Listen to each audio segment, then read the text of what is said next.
In the quiet, tree-lined streets of a charming Midwestern town, a 72-year-old matriarch, Dorothy Hayes, was about to unveil a side of herself her family never knew existed. What began as a seemingly innocuous text message, sent with a cold, calculated glee, would unravel a web of assumptions and reveal the true strength of a woman dangerously underestimated. This wasn't just about a house or a family legacy. It was about the very essence of respect, the power of a quiet dignity, and the explosive truth that sometimes the most profound lessons are taught not with words, but with a single, perfectly timed action. Before we jump back in, tell us where you're tuning in from, and if this story touches you, make sure you're subscribed, because tomorrow I've saved something extra special for you. The crisp autumn air of October carried the scent of wood smoke and damp earth, a familiar comfort to Dorothy Hayes. It was the kind of morning that always made her think of her late husband, Arthur, and the countless hours they'd spent tending their sprawling garden, a vibrant tapestry of chrysanthemums and late-blooming roses. 3 years had passed since Arthur's passing, and while the ache of his absence remained a constant companion, Dorothy had woven her grief into the fabric of her days, finding solace in the rhythmic pull of weeds from the soil, the quiet hum of her community, and the enduring strength of her own spirit. She wasn't the type to wither quietly. For over 5 decades, she had cultivated a life of quiet resilience, raising her son Thomas, and nurturing a home that was a sanctuary of warmth and unwavering love. Her sharp wit, keen intellect, and an unshakable dignity were qualities that her daughter-in-law, Sarah, had dangerously, almost fatally underestimated. Dorothy knelt by a bed of deep bronze and gold chrysanthemums, their petals unfurling towards the pale, hesitant sun like a congregation in silent prayer. These were Arthur's favorites, planted with his own calloused hands just a few autumns before he left her. Her fingers moved with methodical precision, pulling stubborn weeds with the same meticulous care she had once applied to grading essays during her 30-year career as a high school English teacher. Now the act of gardening served a different, more profound purpose. It was her meditation, her connection to the man who had built this sanctuary, this home, with his own 2 hands and boundless love. Every brick, every beam, every pane of glass held a whisper of their shared history, a testament to a life built on mutual respect and unwavering partnership. The sudden, jarring sound of car doors slamming shattered the morning's peaceful quiet. Dorothy looked up, shielding her eyes against the low sun, to see Thomas's silver sedan pulling into the driveway. Her heart did that familiar little skip it always did when her son arrived, a complex blend of joy and the ever-present maternal worry that had defined her motherhood for the past 50 years. But today, that skip was accompanied by a discordant flutter of unease, a premonition that settled like a cold stone in the pit of her stomach. She rose slowly, brushing rich, dark soil from her gardening gloves, and watched as Thomas emerged from the driver's seat. His shoulders were slumped, a posture of weary defeat that she recognized instantly from his more challenging teenage years. It was a look that spoke volumes, a silent confession of burdens too heavy to bear alone. Then, Sarah emerged from the passenger side, her movements as delicate and precise as a cat navigating puddles. Her designer boots, clearly unsuited for the gravel driveway, seemed to emphasize her disdain for anything less than pristine. Even from this distance, Dorothy could discern the rigid tension in her daughter-in-law's posture, the way Sarah's gaze swept over the house with a calculating intensity, as if she were taking inventory, assessing its value, or perhaps its deficiencies. "Mom," Thomas called out, his voice carrying a forced cheerfulness that parents, through years of practice, learned to decode like a foreign language. He jogged towards her, arms outstretched, and Dorothy felt herself slip automatically into the role of the welcoming mother. She set aside her burgeoning questions, momentarily prioritizing the warmth of his embrace. "What a wonderful surprise," she murmured against his shoulder, meaning it despite the growing knot of apprehension in her stomach. Thomas had always been her gentle boy, the one who brought home wounded birds and cried over roadkill. But the man in her arms felt different somehow, diminished, as if life had worn away some essential, vibrant part of him. "I'm sorry we didn't call ahead," he murmured, not quite meeting her eyes. Things happened kind of suddenly. Sarah approached with measured steps, her smile bright and brittle as fresh ice. "Dorothy, you look wonderful. Doesn't she look wonderful, Thomas?" Without waiting for an answer, she air-kissed Dorothy's cheek, leaving behind a lingering cloud of expensive perfume that made Dorothy think of department store cosmetic counters. A scent of artificiality and manufactured allure. "We're so grateful you can put us up for a few days while we figure things out." The phrase "figure things out" hung in the crisp autumn air like smoke from a distant fire. Visible, ominous, but not yet overtly threatening. Dorothy's teacher instincts, honed by decades of reading between the lines of student excuses and parental half-truths, immediately picked up on the careful way Sarah avoided specifics, the subtle evasion in her eyes. "Of course, dear, you're always welcome here." Dorothy's voice carried the automatic warmth of Midwestern hospitality, a practiced politeness that masked her growing unease. Even as she spoke, her eyes catalogued the boxes visible through Thomas's car window, the way he kept glancing at the U-Haul truck parked behind his sedan, as if it might disappear if he looked away long enough. "Let me help you bring things in." "Actually," Sarah said, her voice gaining that particular edge that Dorothy was quickly learning to recognize, an imperious tone thinly veiled by feigned concern. "We should probably talk about sleeping arrangements first. I noticed when we were here for Christmas that the guest room still has that vintage wallpaper, and the mattress felt a bit soft. I have a sensitive back, you understand." Dorothy blinked, momentarily caught off guard by the thinly disguised criticism wrapped in a veneer of concern.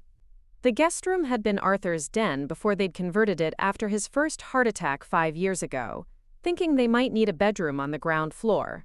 The wallpaper, a subtle pattern of cornflowers on cream, had been her choice, selected during happier times when she'd imagined grandchildren visiting, perhaps staying for weeks during summer breaks, filling the quiet house with laughter and youthful energy. "I'm sure we can make it comfortable," Dorothy said carefully, her voice betraying none of the irritation bubbling beneath the surface. "I have extra pillows and—" "Oh, I'm sure it'll be fine for now," Sarah interrupted with a dismissive wave of her manicured hand. "We can always make improvements later. Thomas, shouldn't you start unloading?"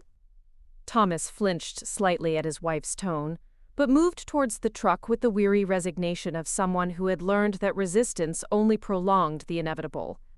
Dorothy watched him go, noting the way his shoulders curved inward, a posture of defeat that twisted something sharp in her chest. This wasn't the confident young man who had graduated summa cum laude from Ohio State, who had landed his dream job in software development, who had called her just 6 months ago to crow about his latest promotion. "Thomas lost his job," Sarah said quietly, as if reading Dorothy's thoughts. "Layoffs. The whole tech sector is a mess right now."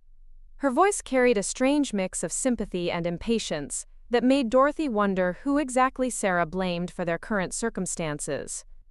"Oh, honey, I'm so sorry," Dorothy reached out instinctively, but Sarah had already turned away, her gaze sweeping over the front porch with a critical eye. "These steps are getting pretty worn," Sarah observed, running her toe along a crack in the concrete, "and the porch light fixture looks like it's from the 70s. Very nostalgic." The word nostalgic landed like a small, calculated slap.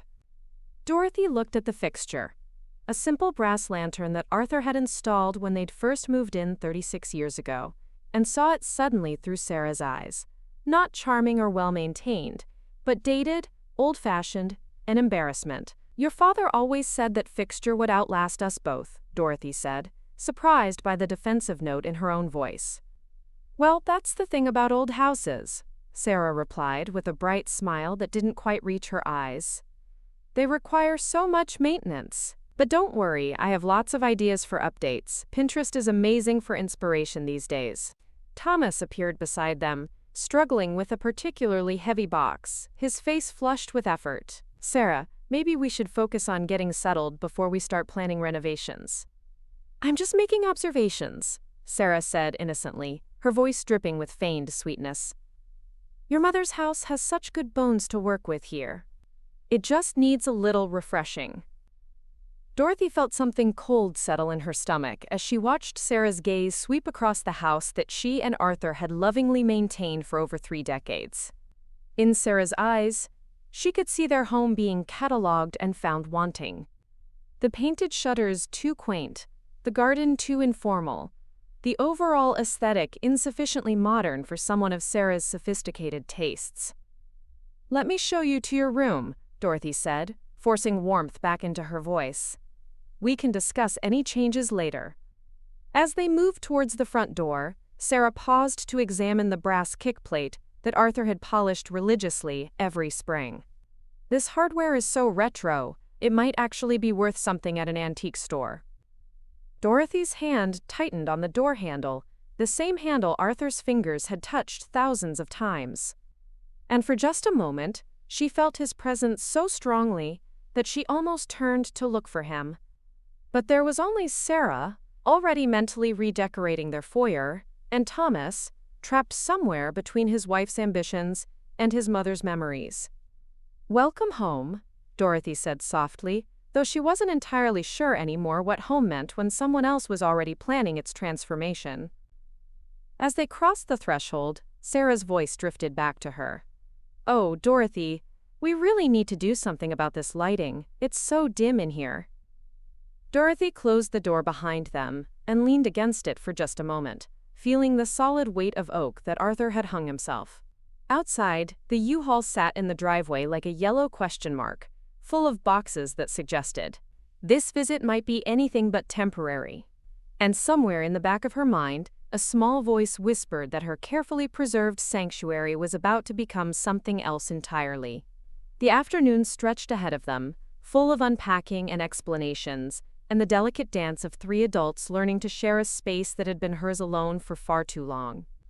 But for now, Dorothy straightened her shoulders and prepared to play the role she'd perfected over 6 decades. The gracious hostess, the accommodating mother, the woman who made everyone else comfortable, even when her own world was shifting beneath her feet. After all, that's what good Midwestern women did. They made room. The next morning, Dorothy woke to the jarring sound of measuring tape retracting in her kitchen. Through the thin walls of the house she and Arthur had built 34 years ago, she could hear Sarah's voice, bright and animated, discussing sightlines and flow patterns with someone on speakerphone. The digital clock beside her bed read 7:23 a.m., earlier than Dorothy usually rose, but apparently not early enough to beat her daughter-in-law's renovation enthusiasm. She wrapped Arthur's old Northwestern University robe around her shoulders, a ritual that had become both comfort and armor in the years since his passing, and padded down the hallway in her slippers. The kitchen that greeted her was barely recognizable. Cabinet doors hung open, their contents haphazardly arranged on every available surface. Sarah stood in the center of the chaos, tablet in hand, speaking to what Dorothy assumed was a contractor, while Thomas hunched over his laptop at the breakfast nook, surrounded by empty coffee cups and job application printouts. He looked up, his face pale and strained, a silent plea in his eyes. Dorothy's presence seemed to momentarily halt the frenetic energy Sarah exuded, a subtle shift in the room's atmosphere. "Thomas, maybe we should at least look," Thomas began, his voice a low murmur, but Dorothy interrupted gently. "Thomas," and something in her tone, a quiet authority he hadn't heard in months, made him close his mouth. 31 years of being her son had taught him to recognize certain warning signs, a subtle tightening around her eyes, a slight stiffness in her posture that spoke of a patience stretched thin. Anyway, Sarah continued, apparently oblivious to the undercurrent of tension she had created. "I've scheduled Brookdale for Thursday at 10 and Sunrise for Friday at 2. Oh, and I changed the Wi-Fi password to something easier to remember. It was some random string of numbers and letters. Probably Arthur's engineering brain," she added with a laugh that felt like nails on a chalkboard to Dorothy. The password had been their wedding anniversary, followed by the year they'd bought this house. Not random at all, but another small, intimate piece of her life that Sarah had unilaterally decided needed improving, needed to be made more convenient for her. "I should mention," Sarah went on, pulling up something on her tablet, a glossy image of a minimalist kitchen. I've organized the cabinets more logically. Cooking implements near the stove, dishes near the dishwasher. Basic efficiency principles. I found some expired spices that were probably 10 years old. No wonder nothing had much flavor. Dorothy thought of the spices Arthur had brought back from his business trips, the saffron from Spain, the cardamom from India. Some might have been past their prime, yes, but they were souvenirs of their life together, tangible memories of shared adventures and quiet moments, not obstacles to be discarded in the name of efficiency. They were imbued with history, with love, with the very essence of their shared existence. I need coffee, Dorothy murmured, moving towards the machine, her voice carefully neutral, betraying none of the simmering resentment. Oh, I moved that, Sarah said helpfully, her voice still bright, still oblivious. It makes more sense on the other counter, closer to the water source. Much better workflow. For 34 years, Dorothy had made her morning coffee in the exact same spot, where the morning sun hit the counter just right, illuminating the steam rising from her cup, and she could look out at Arthur's garden while the machine gurgled to life. Now it sat in a corner that felt foreign and wrong, like furniture rearranged by strangers, a subtle but significant violation of her daily rituals, her sense of belonging. As Dorothy fumbled for the new location of coffee filters, apparently relocated to a more logical cabinet, she caught Thomas watching her with something that might have been guilt, a fleeting flicker of recognition in his eyes. But when Sarah started talking about backsplash options, her voice rising in enthusiastic pronouncements, he turned back to his laptop screen with visible relief, retreating into the digital world as a shield against the domestic upheaval. The Mediterranean look is so overdone, Sarah was saying, her voice a confident pronouncement. I'm thinking something more contemporary. Clean lines, maybe a soft gray subway tile, neutral enough to appeal to buyers if you decide to sell. The slip was telling when, not if. In Sarah's mind, the decision had already been made, Dorothy's agency a mere formality, an inconvenient detail to be managed. Dorothy poured her coffee and retreated to the living room, a space that had once been her sanctuary, only to discover that Sarah's organizational enthusiasm had extended beyond the kitchen. The magazines on the coffee table, Southern Living, Better Homes and Gardens, the local Historical Society newsletter, had been replaced with Architectural Digest and Modern Home, glossy testaments to a lifestyle Dorothy neither desired nor recognized. Arthur's reading glasses, which Dorothy had left on his side table as a small comfort, a tangible link to his presence, had been moved to a drawer. To reduce clutter, she found them, and, with a small, defiant act of rebellion that felt both necessary and pathetic, put them back exactly where they belonged. From the kitchen came the sound of Sarah's voice, now discussing paint colors with what sounded like a different contractor, her pronouncements echoing through the house like a relentless drum beat. Earth tones are so aging, she was saying. We need something that reflects natural light better. Dorothy sat in Arthur's worn armchair and looked out at his garden, where the last of the autumn roses were holding on despite the October chill. Like her, they were past their supposed prime, yet still blooming, still beautiful, still very much alive. A testament to enduring beauty and resilience. Her phone buzzed with a text from Maria Sanchez next door. Coffee at 10?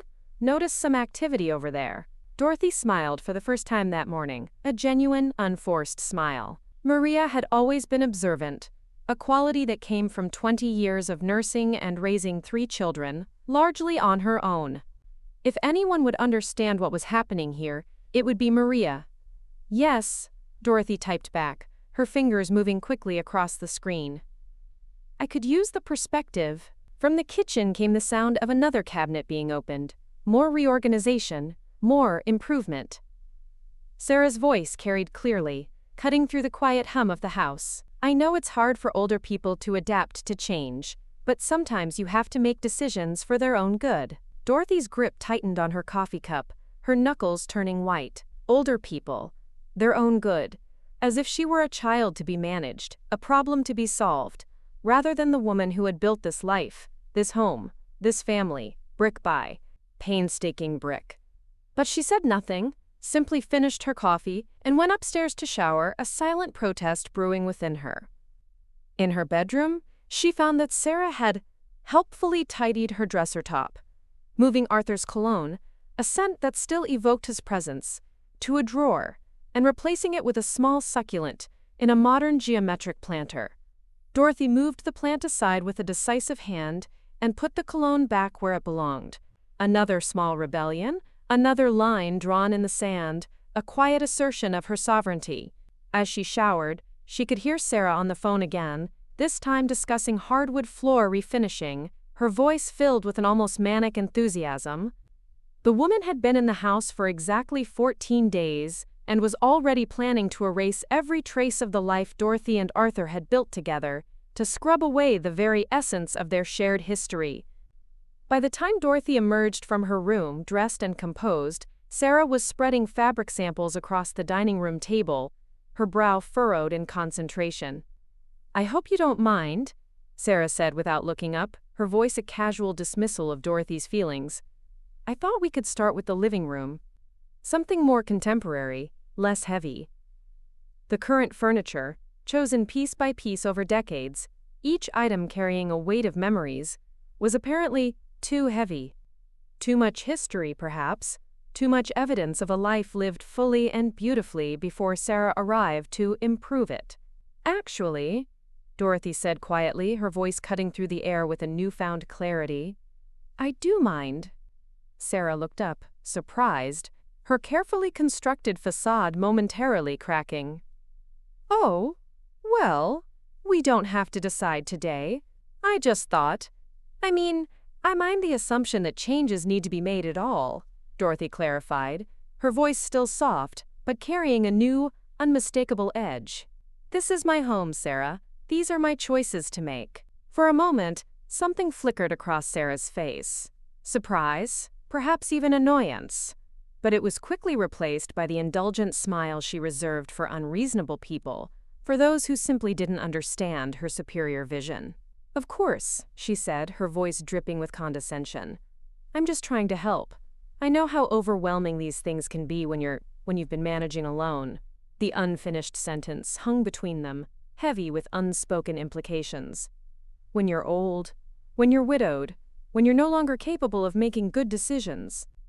Dorothy nodded once, a slow, deliberate movement, then walked to the kitchen where Thomas was still hunched over his laptop, determinedly avoiding eye contact, a picture of quiet capitulation. "Thomas," she said quietly, "a word?" He looked up with the expression of a man who knew he was about to be held accountable for something he'd been pretending not to see. A silent acknowledgement of his complicity. "Mom, I know this is a lot." "Yes," Dorothy agreed, her voice firm. "It is." And with that, she left them both, leaving behind the simmering tension and unspoken truths, and walked next door to Maria's, where she knew she would find coffee, sympathy, and, most importantly, someone who saw her as Dorothy Hayes, not just an old woman whose decisions needed to be made for her own good. Behind her, she heard Sarah's voice resume, bright and confident, a pronouncement echoing through the quiet house. "She'll come around. Change is always hard at first." Dorothy paused at Maria's door, Arthur's words echoing in her memory, a resonant whisper from the past. "Know your worth, Dorothy. Don't let anyone convince you you're less than you are." She'd forgotten that lesson somewhere in the years of grief and solitude, allowing the fog of sorrow to obscure her inner strength.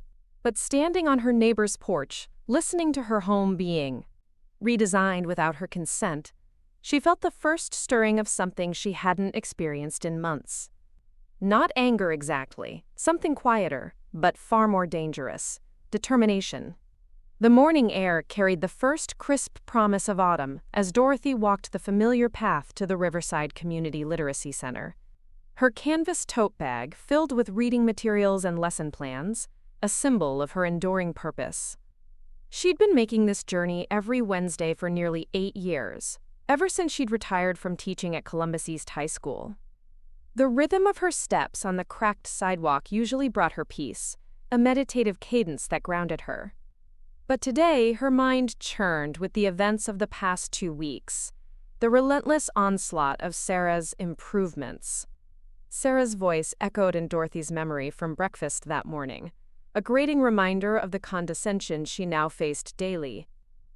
"I still don't understand why you insist on trudging out to that little volunteer thing every week. Wouldn't your time be better spent helping us get settled? There's so much to organize in the house." Dorothy had simply smiled and gathered her materials, the same way she'd learned to respond to most of Sarah's suggestions, with a polite, unyielding silence that belied her inner turmoil. But the word trudging sat heavy in her chest, a barbed hook. She didn't trudge anywhere. She walked with purpose, with intention, towards people who valued her presence and expertise, who saw her as a mentor, a guide, a source of wisdom, not a burden. The Literacy Center occupied a converted storefront in a strip mall that had seen better days, a place that might appear unassuming from the outside. But inside, the space hummed with quiet transformation, a vibrant energy born of learning and discovery. Adult learners worked one-on-one with volunteer tutors, their voices mixing in a gentle symphony of discovery, of words slowly unlocking worlds. Dorothy had helped design the program's curriculum, drawing on her decades of classroom experience to create materials that treated adult learners with dignity rather than condescension, recognizing their inherent worth and potential. Maria Santos looked up from her workbook, her face brightening with a genuine smile that reached her eyes. "Professor Dorothy," she said, her voice filled with respect, "I finished the chapter you gave me, the one about the woman who started her own business." "Wonderful, Maria. What did you think of Rose's decision to leave her family's restaurant?" Dorothy asked, her voice warm with encouragement. Maria's eyes grew thoughtful, a profound understanding dawning in their depths. I think sometimes you have to choose yourself, even when it's hard, even when people don't understand." Dorothy felt a flutter of recognition at the words, a resonance that struck deep within her. "That's a very wise observation, Maria. Family loyalty and personal growth don't always align perfectly, do they?" Before Maria could respond, Maria Sanchez appeared at Dorothy's elbow, her nurse's scrubs replaced by jeans and a sweater that couldn't quite hide her alert, protective demeanor. Maria had been volunteering at the center for 3 years, but she'd been Dorothy's neighbor and friend for 20, a steadfast presence through life's many seasons. "You're quiet today," Maria said, settling into the chair beside Dorothy as Maria Santos returned to her reading. "Everything okay with your house guests?" Dorothy hesitated. Maria had a way of seeing through polite facades, a skill honed by years of dealing with patients who claimed they were fine while clearly struggling, their unspoken anxieties as clear as day. "It's an adjustment for all of us," Dorothy replied, her voice carefully neutral. Maria's dark eyes narrowed slightly, a subtle shift that indicated her keen perception. "Thomas has always been easy to get along with, sweet boy, if a little conflict-averse. Takes after his father that way." The mention of Arthur sent a familiar pang through Dorothy's chest. Arthur had indeed been a peacekeeper, but he'd also possessed a quiet strength that could emerge with absolute certainty when his family needed protection, a steel spine beneath a gentle exterior. Thomas had inherited the gentleness, but not the steel. "It's Sarah who's having trouble adjusting," Dorothy said carefully, choosing her words with precision. "She's used to taking charge." "Taking charge of what, exactly?" Before Dorothy could answer, the center's front door chimed, and Mr. Henderson entered, his silver hair slightly disheveled from the October wind. He spotted Dorothy immediately and made his way over, his engineer's precise gait unchanged despite his 67 years. "Dorothy, good to see you."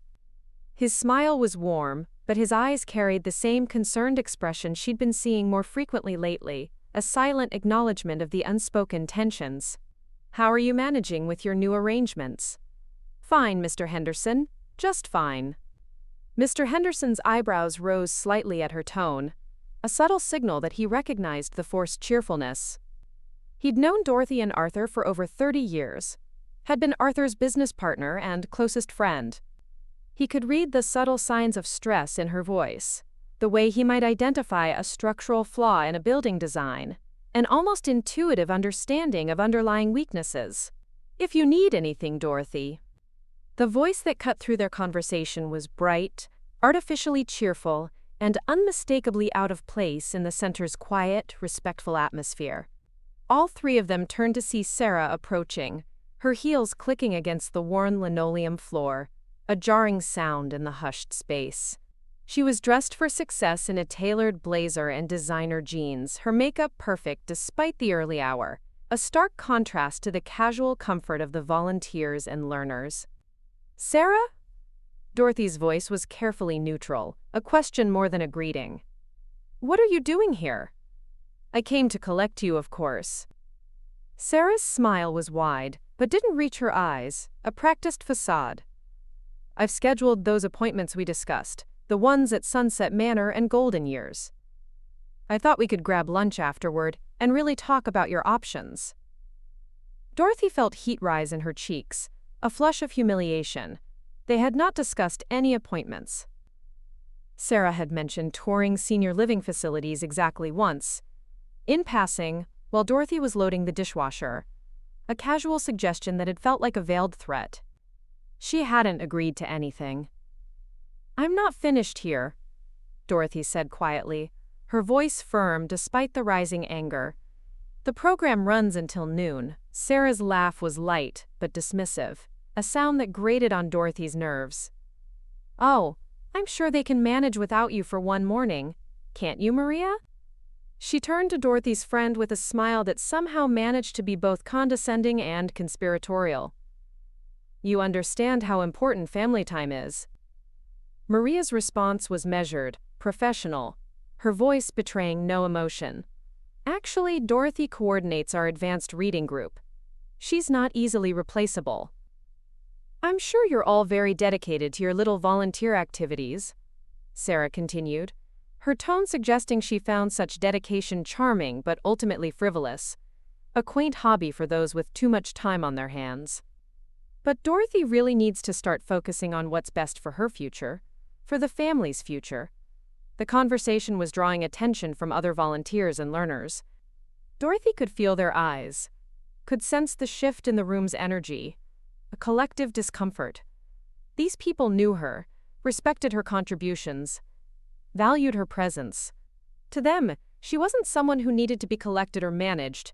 She was a vital part of their community. Mr. Henderson stepped slightly closer to Dorothy, a subtle gesture of support, a silent affirmation of his loyalty. "Dorothy has been instrumental in developing this program. Her expertise in curriculum design has helped hundreds of adults achieve their literacy goals." Sarah's smile flickered for just a moment, a brief crack in her polished facade. "That's lovely, really, but surely someone else could take over now." Dorothy's at a stage in life where she should be thinking about reducing her commitments, not taking on more responsibility. The words hung in the air like a challenge, a gauntlet thrown down. Dorothy felt something crystallize inside her chest. Not anger exactly, but a kind of cold clarity.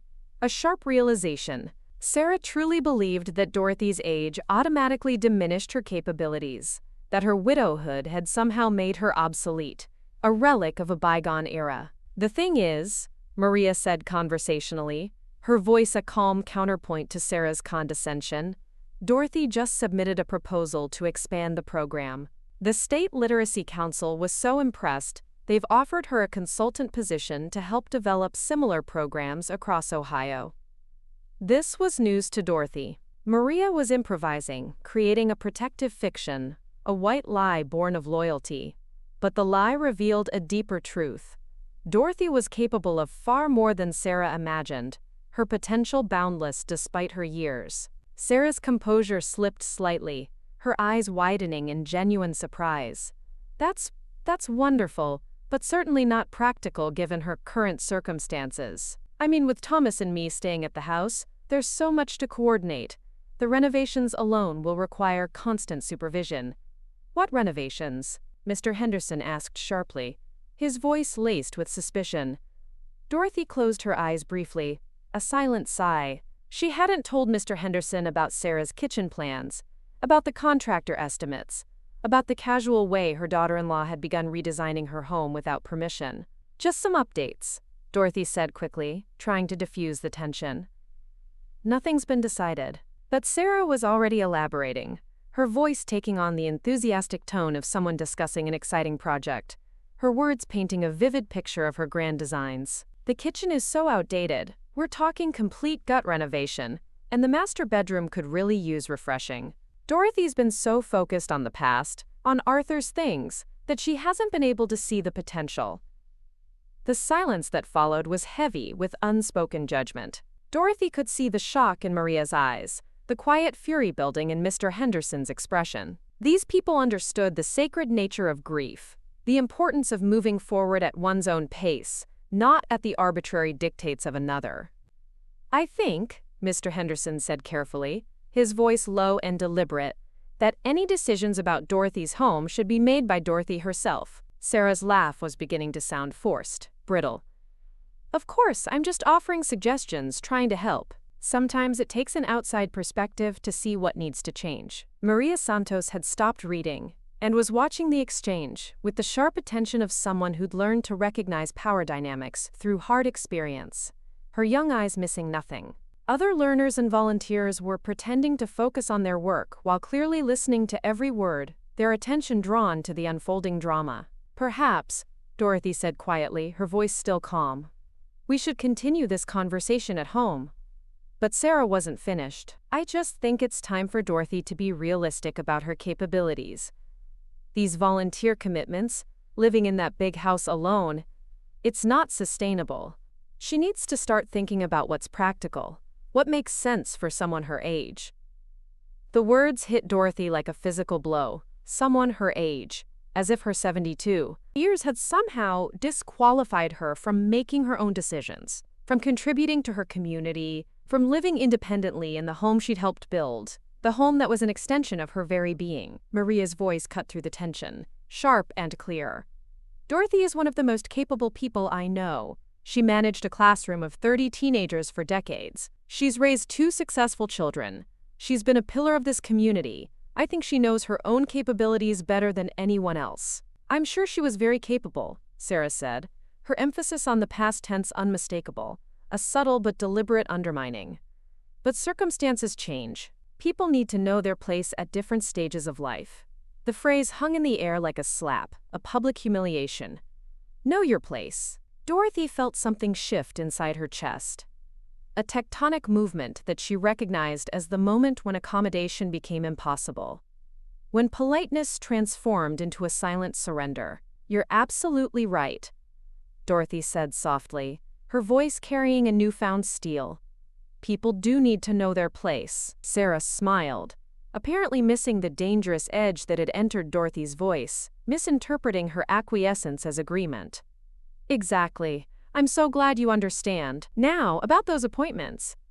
"I'll meet you at the car in 20 minutes, Dorothy interrupted, her voice firm, leaving no room for argument. "I need to finish my commitments here first." For a moment, Sarah looked like she might argue, a flicker of defiance in her eyes. Then she glanced around the room, seemed to register the hostile stares, the collective disapproval, and nodded curtly. "Fine, 20 minutes. After Sarah left, the center's atmosphere slowly returned to normal, but Dorothy could feel the concerned glances, the unspoken questions, the quiet aftermath of the public confrontation. She finished her session with Maria Santos, helped organize materials for the following week, and began gathering her things. Maria Sanchez walked her to the exit, her face etched with concern. "Dorothy, honey, we need to talk. What's really going on at your house?" Dorothy paused at the door, looking back at the center where she'd found purpose and community after Arthur's death, a place where she was seen, valued, and respected. These people saw her as she truly was, experienced, valuable, capable of growth and contribution. They didn't see someone who needed to know her place in the diminished sense Sarah meant. "I'm beginning to think," Dorothy said slowly, her voice thoughtful, "that I've been too accommodating, too willing to let someone else define what's appropriate for my life." Maria's smile was fierce, a flash of shared understanding. "It's about time you realized that. You've got more steel in your spine than Sarah could ever dream of having. The question is, what are you going to do about it?" Dorothy looked out at the parking lot where Sarah waited in her car, probably checking her phone and planning the next step in Dorothy's managed decline into irrelevance. "I'm gonna figure out exactly what my place is," Dorothy said, her voice filled with a quiet resolve.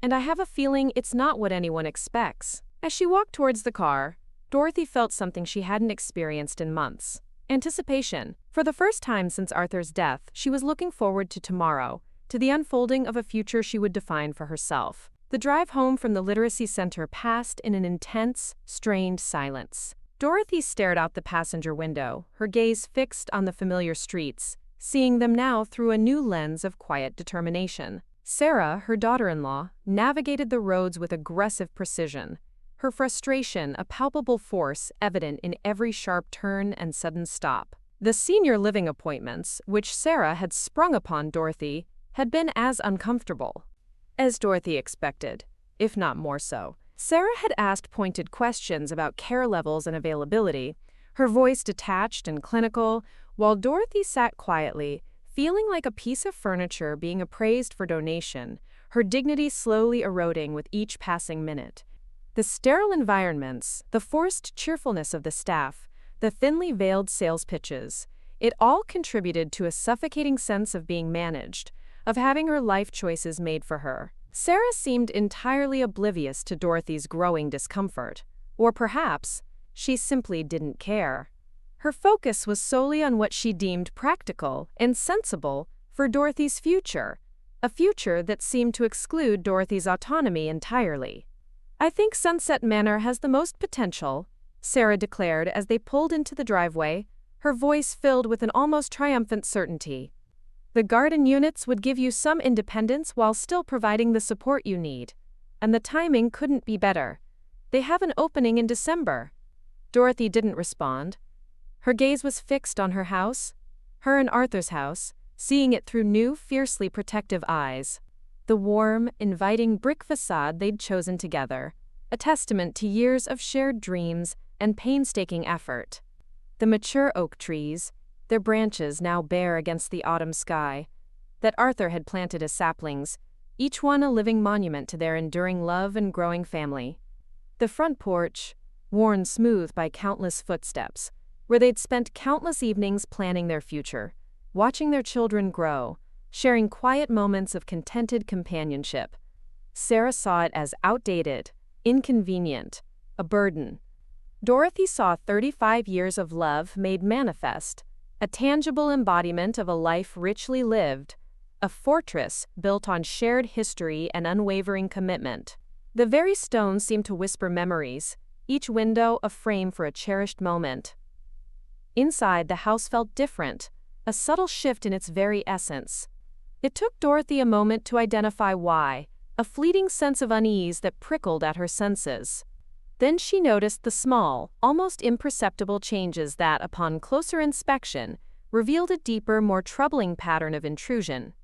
Arthur's reading glasses were no longer on the kitchen counter where she'd left them that morning, a small, everyday object imbued with his presence. His coffee mug, the one with "World's Best Engineer" that the kids had given him years ago, was missing from its usual spot by the sink, a cherished relic of his life, a reminder of their shared mornings. A cold dread began to coil in Dorothy's stomach, a premonition of further violation. "Sarah!" Dorothy's voice was carefully controlled, betraying none of the turmoil raging within her. "Where are Arthur's things?" "Oh." Sarah's tone was bright, artificially so, a jarring contrast to Dorothy's simmering anger. "I did some organizing while you were out. There were just so many little items cluttering the surfaces. I thought it would help the house show better when we start bringing people through." "Show better?"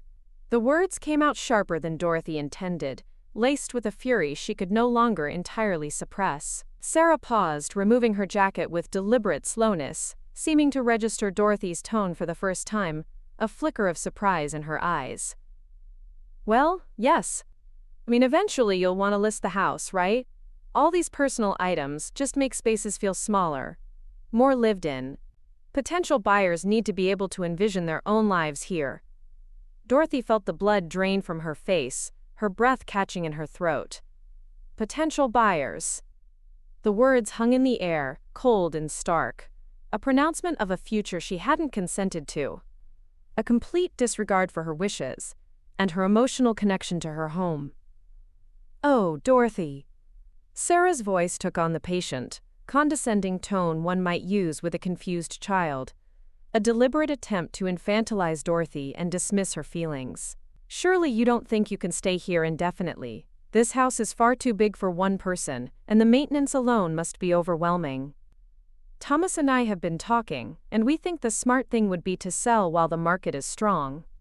The equity could fund a really nice retirement community placement, and there would probably be something left over for Thomas to finally start his own business." The casual way Sarah discussed dismantling Dorothy's life, as if it were a foregone conclusion, as if Dorothy's wishes were merely obstacles to be managed, left her momentarily speechless, grappling with the audacity of the pronouncement. The sheer callousness of her daughter-in-law's words, spoken without a hint of genuine concern for Dorothy's feelings, was a physical blow. She gripped the back of one of her kitchen chairs, the ones she and Arthur had chosen together when they'd first furnished the house, their shared excitement still echoing in the wood grain. "Where are his things?"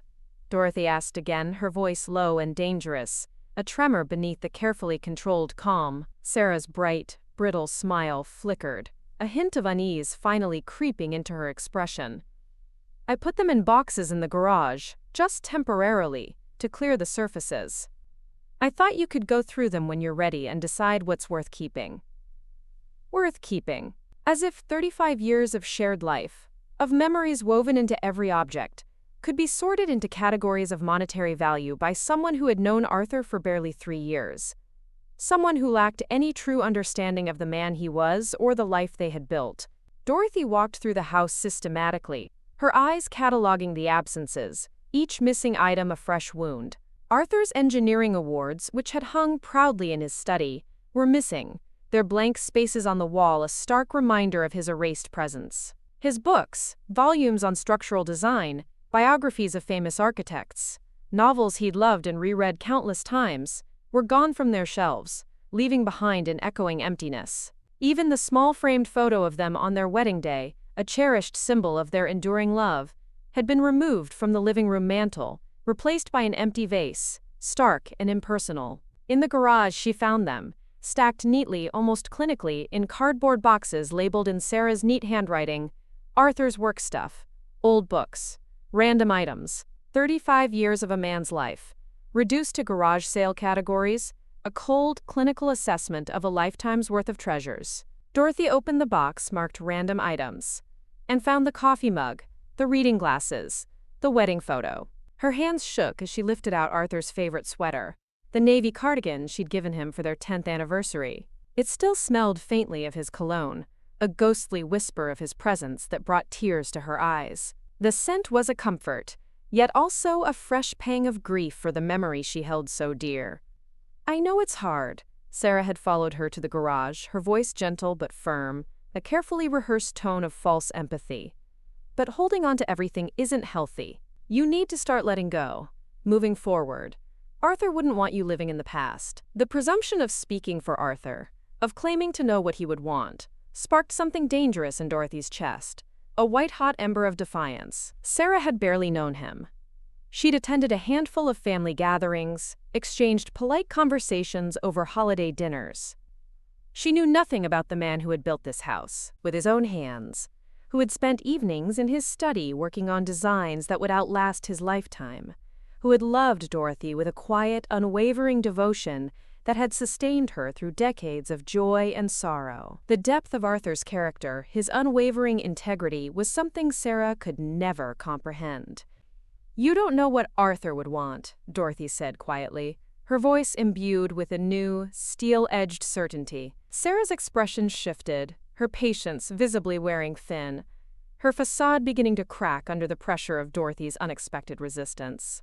"I know he'd want you to be practical, to think about Thomas's future, about what's best for the family." "The family?"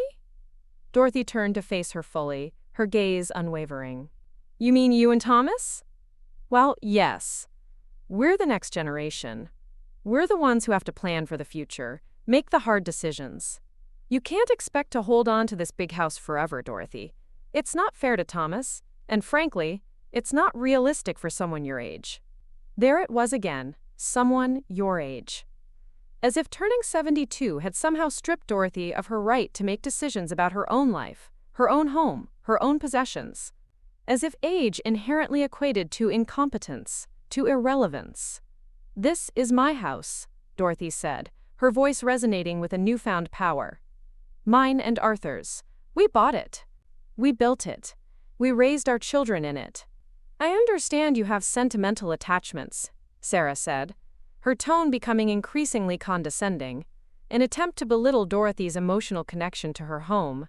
"But sentiment doesn't pay property taxes or heating bills. It doesn't maintain a roof or fix plumbing. You're living in the past, Dorothy, and it's not healthy for any of us."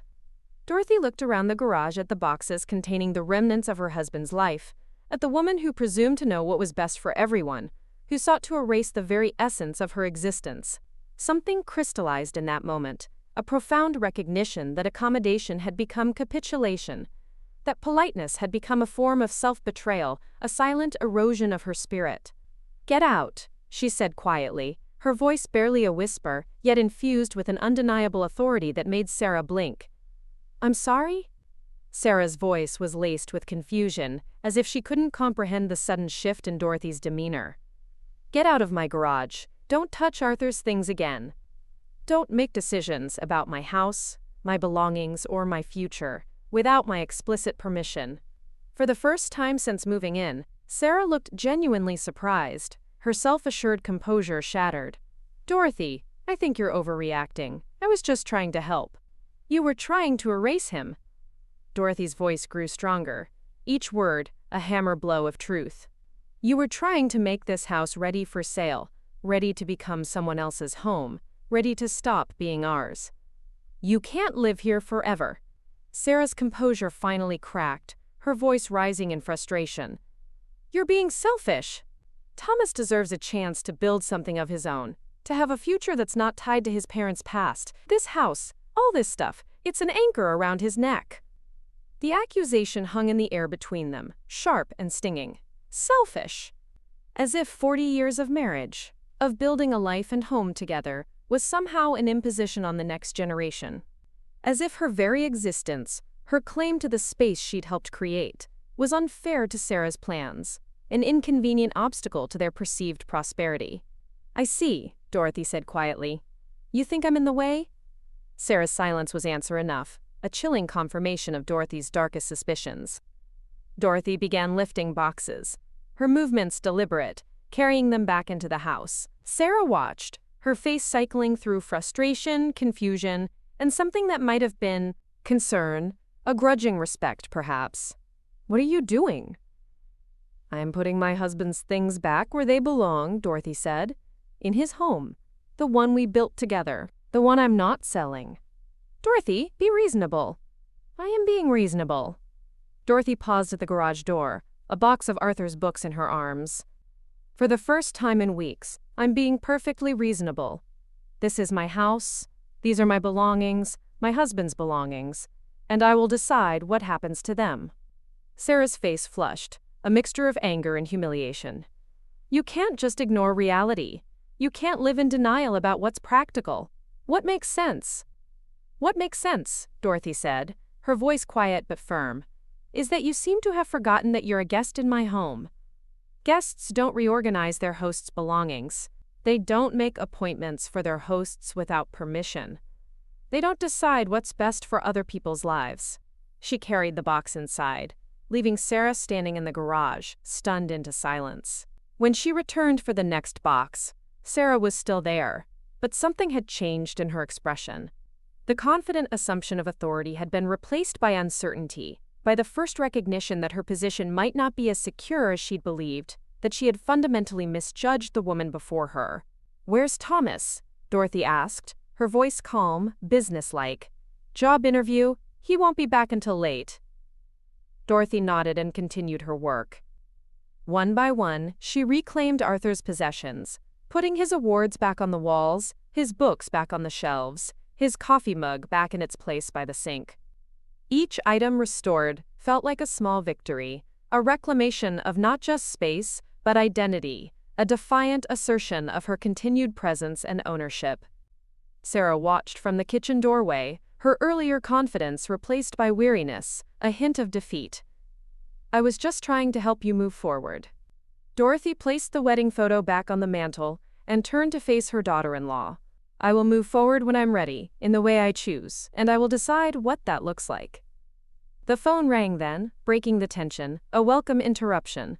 Dorothy answered, grateful for the reprieve. "Dorothy, it's Mr. Henderson." His voice carried concern. "I wanted to check on you after this morning. Maria called me." Dorothy glanced at Sarah, who was listening intently, her curiosity piqued despite her anger. "I'm fine, Mr. Henderson. Just having some conversations about the future." "Good. That's good. Listen, I was wondering if you might have time for coffee tomorrow. There are some things I'd like to discuss with you, about options you might not have considered." "I'd like that very much." After she hung up, Sarah was still watching her, her eyes narrowed in suspicion. "What options?" Dorothy didn't answer immediately. She looked around her living room at the restored photographs and mementos, at the home she'd built with love and intention. For the first time in weeks, it felt like hers again, truly hers. "I'm beginning to realize," she said finally, her voice soft but resolute, "that I have more options than anyone seems to think."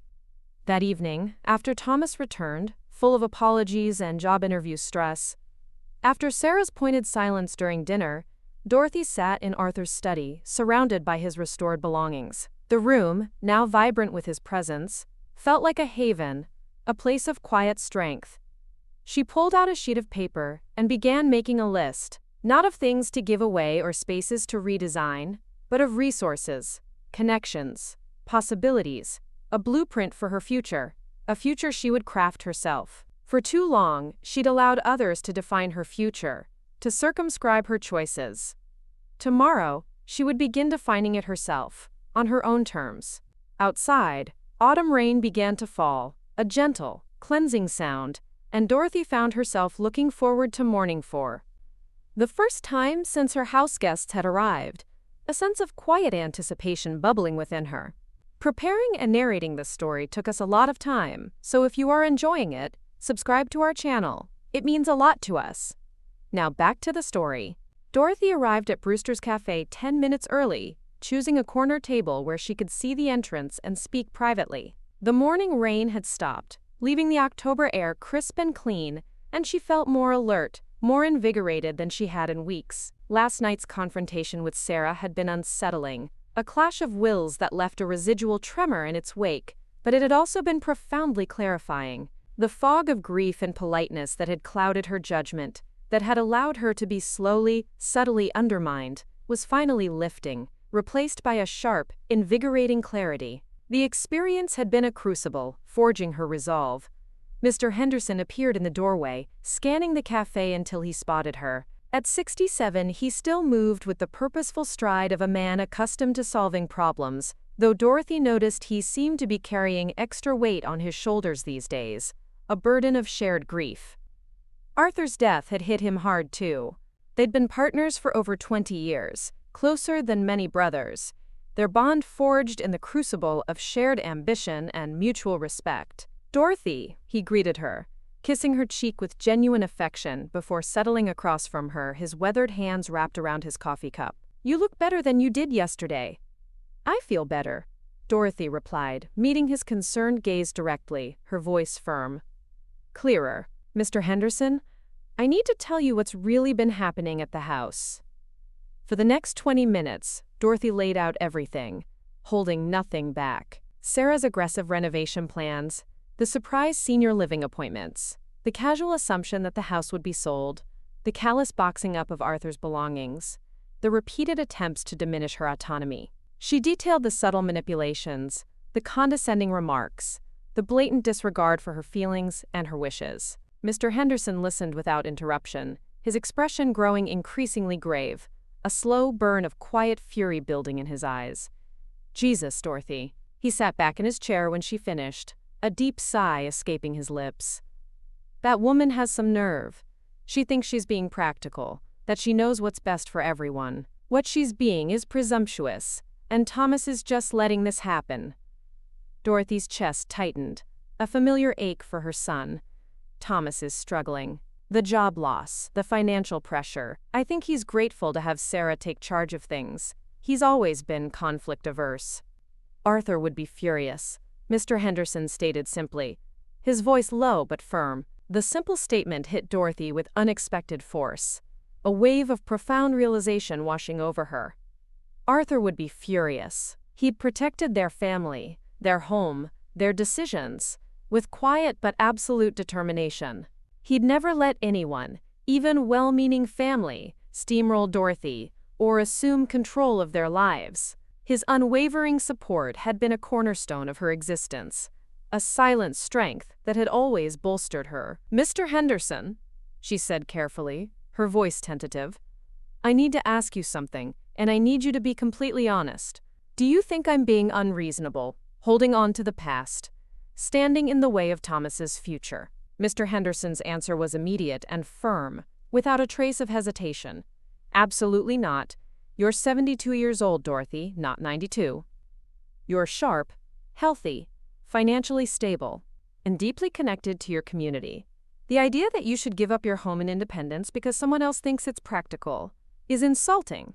Sarah seems to think the house is too much for me to handle. What does Sarah know about what you can handle?" Mr. Henderson challenged, his voice rising slightly in indignation.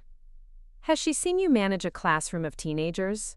Has she watched you coordinate community programs or handle the logistics of Arthur's funeral? Has she seen you navigate insurance claims and legal documents and all the complicated business of being a widow?" Dorothy felt something warm unfurl in her chest, a sense of validation she hadn't realized she craved. "No, she hasn't. Arthur always said you were the strongest person he knew. Not the loudest, not the most dramatic, but the strongest. He used to joke that you could run the state of Ohio if you set your mind to it." The memory brought tears to Dorothy's eyes, a bittersweet blend of grief and gratitude. Arthur had indeed said that, usually when she was tackling some impossible organizational challenge at school or in the community, his belief in her unwavering. "Tell me about your finances," Mr. Henderson said gently, his tone shifting to a more practical register. "Do you need Thomas's help to maintain the house?" Dorothy shook her head. "Arthur was thorough about preparing for the future. The house is paid off. I have his pension and my teacher's retirement, plus the life insurance and our savings. I'm actually more comfortable financially than I've ever been, and Sarah knows this. I don't think she's ever asked. She seems to assume that widowhood automatically means financial dependency," Mr. Henderson observed, a hint of disdain in his voice. He was quiet for a moment, processing the information, his mind clearly at work. "Dorothy, I'm going to tell you something that might surprise you. That house you and Arthur built, it's worth considerably more than you probably realize. The Columbus market has been strong, and your neighborhood has become quite desirable. If you ever did want to sell, and I'm not saying you should, you'd have enough money to do whatever you wanted, wherever you wanted to do it." Dorothy blinked, genuinely surprised. "I hadn't even thought about that. Here's another thing Sarah probably doesn't know. Arthur set up a trust before he died. The house can't be inherited until after your death, and even then there are conditions.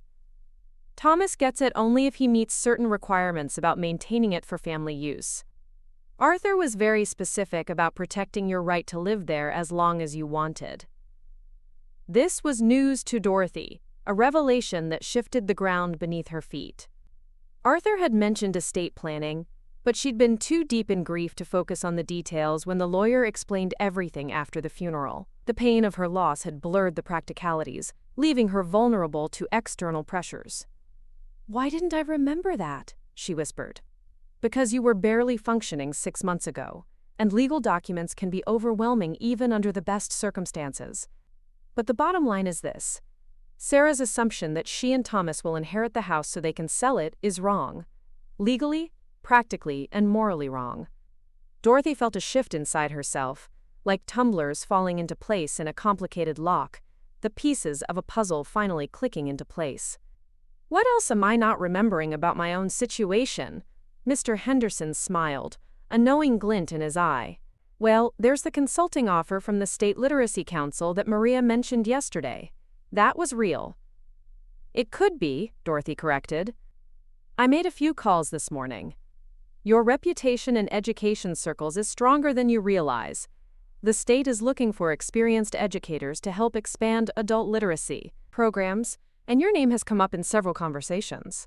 I could arrange a meeting if you're interested. Dorothy stared at him, a spark of possibility igniting within her. You mean I could actually have a job, a career again? You could have whatever you want, Dorothy. That's what I'm trying to tell you. You have resources, skills, connections, and legal protections. You're not dependent on Thomas and Sarah's goodwill, and you're certainly not obligated to arrange your life around their assumptions. The cafe hummed with morning conversation around them, a cacophony of gentle sounds. But Dorothy felt suspended in a bubble of revelation, isolated in her newfound understanding. For months, she'd been operating from a position of perceived weakness. The grieving widow, the aging mother, the burden to be managed, the object of pity. But that perception was false, a carefully constructed narrative by others. Mr. Henderson, what would you do if you were in my position? I'd make it clear that I was in charge of my own life. I'd establish boundaries that couldn't be ignored or dismissed, and I'd start making plans that excited me instead of just accommodating other people's plans. Dorothy leaned forward, her eyes bright with a burgeoning excitement. What kind of plans?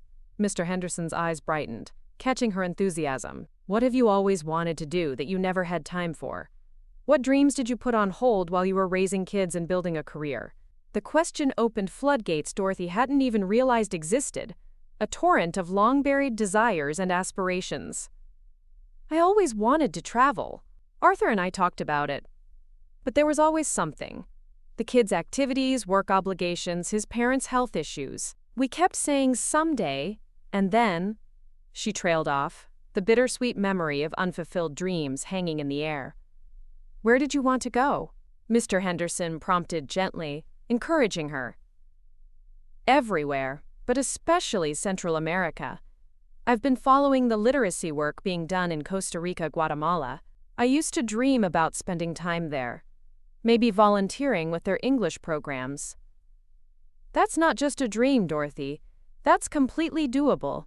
International volunteer programs are always looking for experienced educators, Mr. Henderson asserted, his voice filled with conviction. Dorothy felt dizzy with possibility, the world suddenly expanding before her eyes. But the house would be here when you got back. Or you could rent it out. Or you could spend part of the year traveling and part at home. There are no rules about how you have to live your retirement. The word retirement had always felt like an ending to Dorothy, a stepping back from life, a gradual fading into the background. But Mr. Henderson made it sound like a beginning, a new chapter, a vibrant opportunity. What about Thomas and Sarah? What about them? Thomas is a grown man with his own life to figure out. If they need temporary housing, that's one thing, but they don't get to redesign your future to suit their convenience. Dorothy was quiet for a long moment, absorbing the radical shift in perspective, the complete inversion of her perceived reality. She wasn't a problem to be solved or managed. She was a woman with resources, skills, and decades of life ahead of her, a force to be reckoned with. I've been thinking too small, she said finally, a quiet acknowledgement of her past limitations. You've been thinking like someone who's been told she's in the way. But you're not in the way, Dorothy.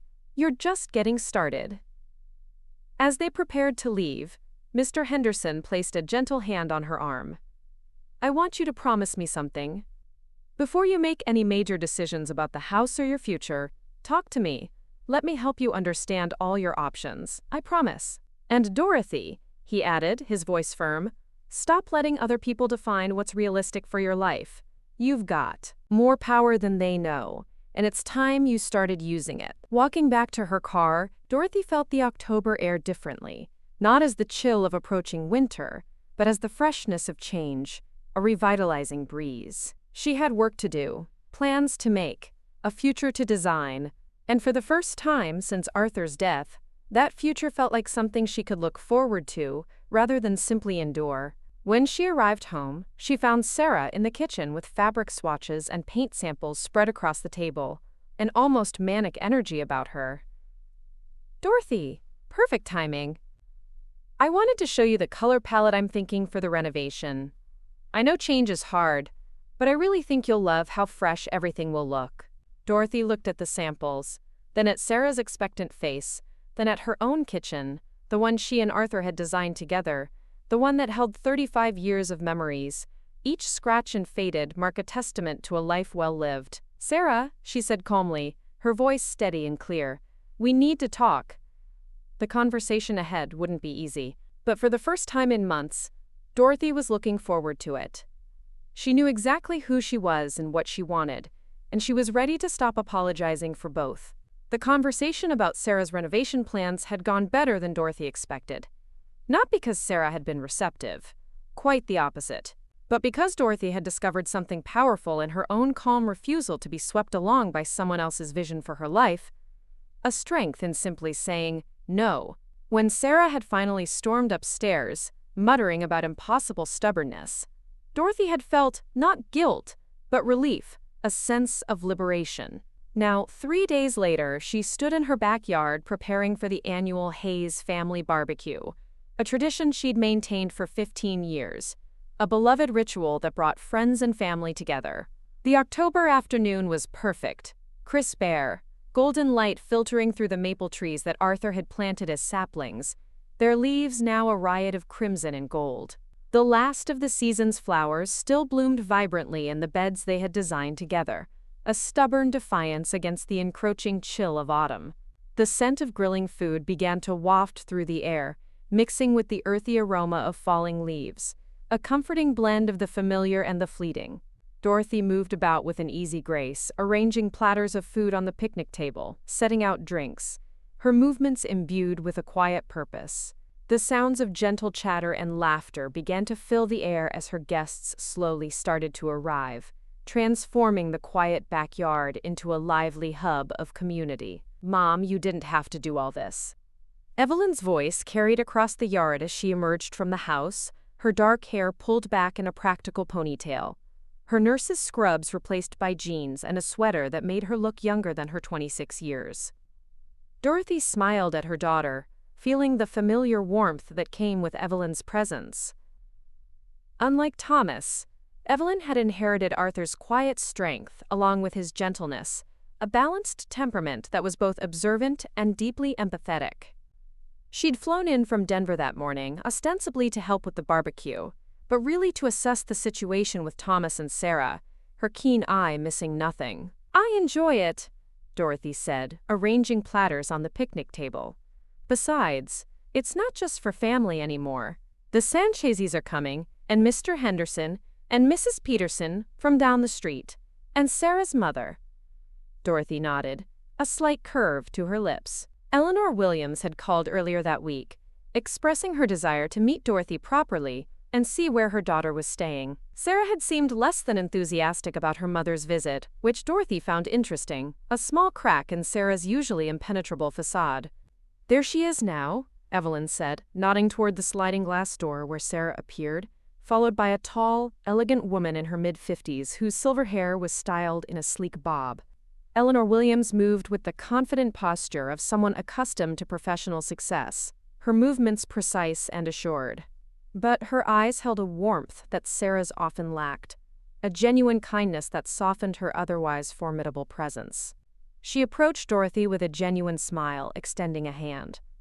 "Dorothy, I'm so grateful to finally meet you properly and to see your beautiful home. Sarah's told me so much about it." Dorothy wondered exactly what Sarah had said, but Eleanor's tone suggested genuine appreciation rather than criticism, a refreshing honesty. "It's lovely to meet you too, Eleanor. I'm sorry it's taken so long."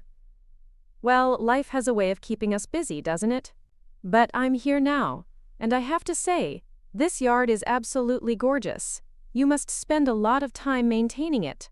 Before Dorothy could respond, Sarah's voice cut across the conversation, sharp and dismissive. "Oh, Mom doesn't do the yard work anymore.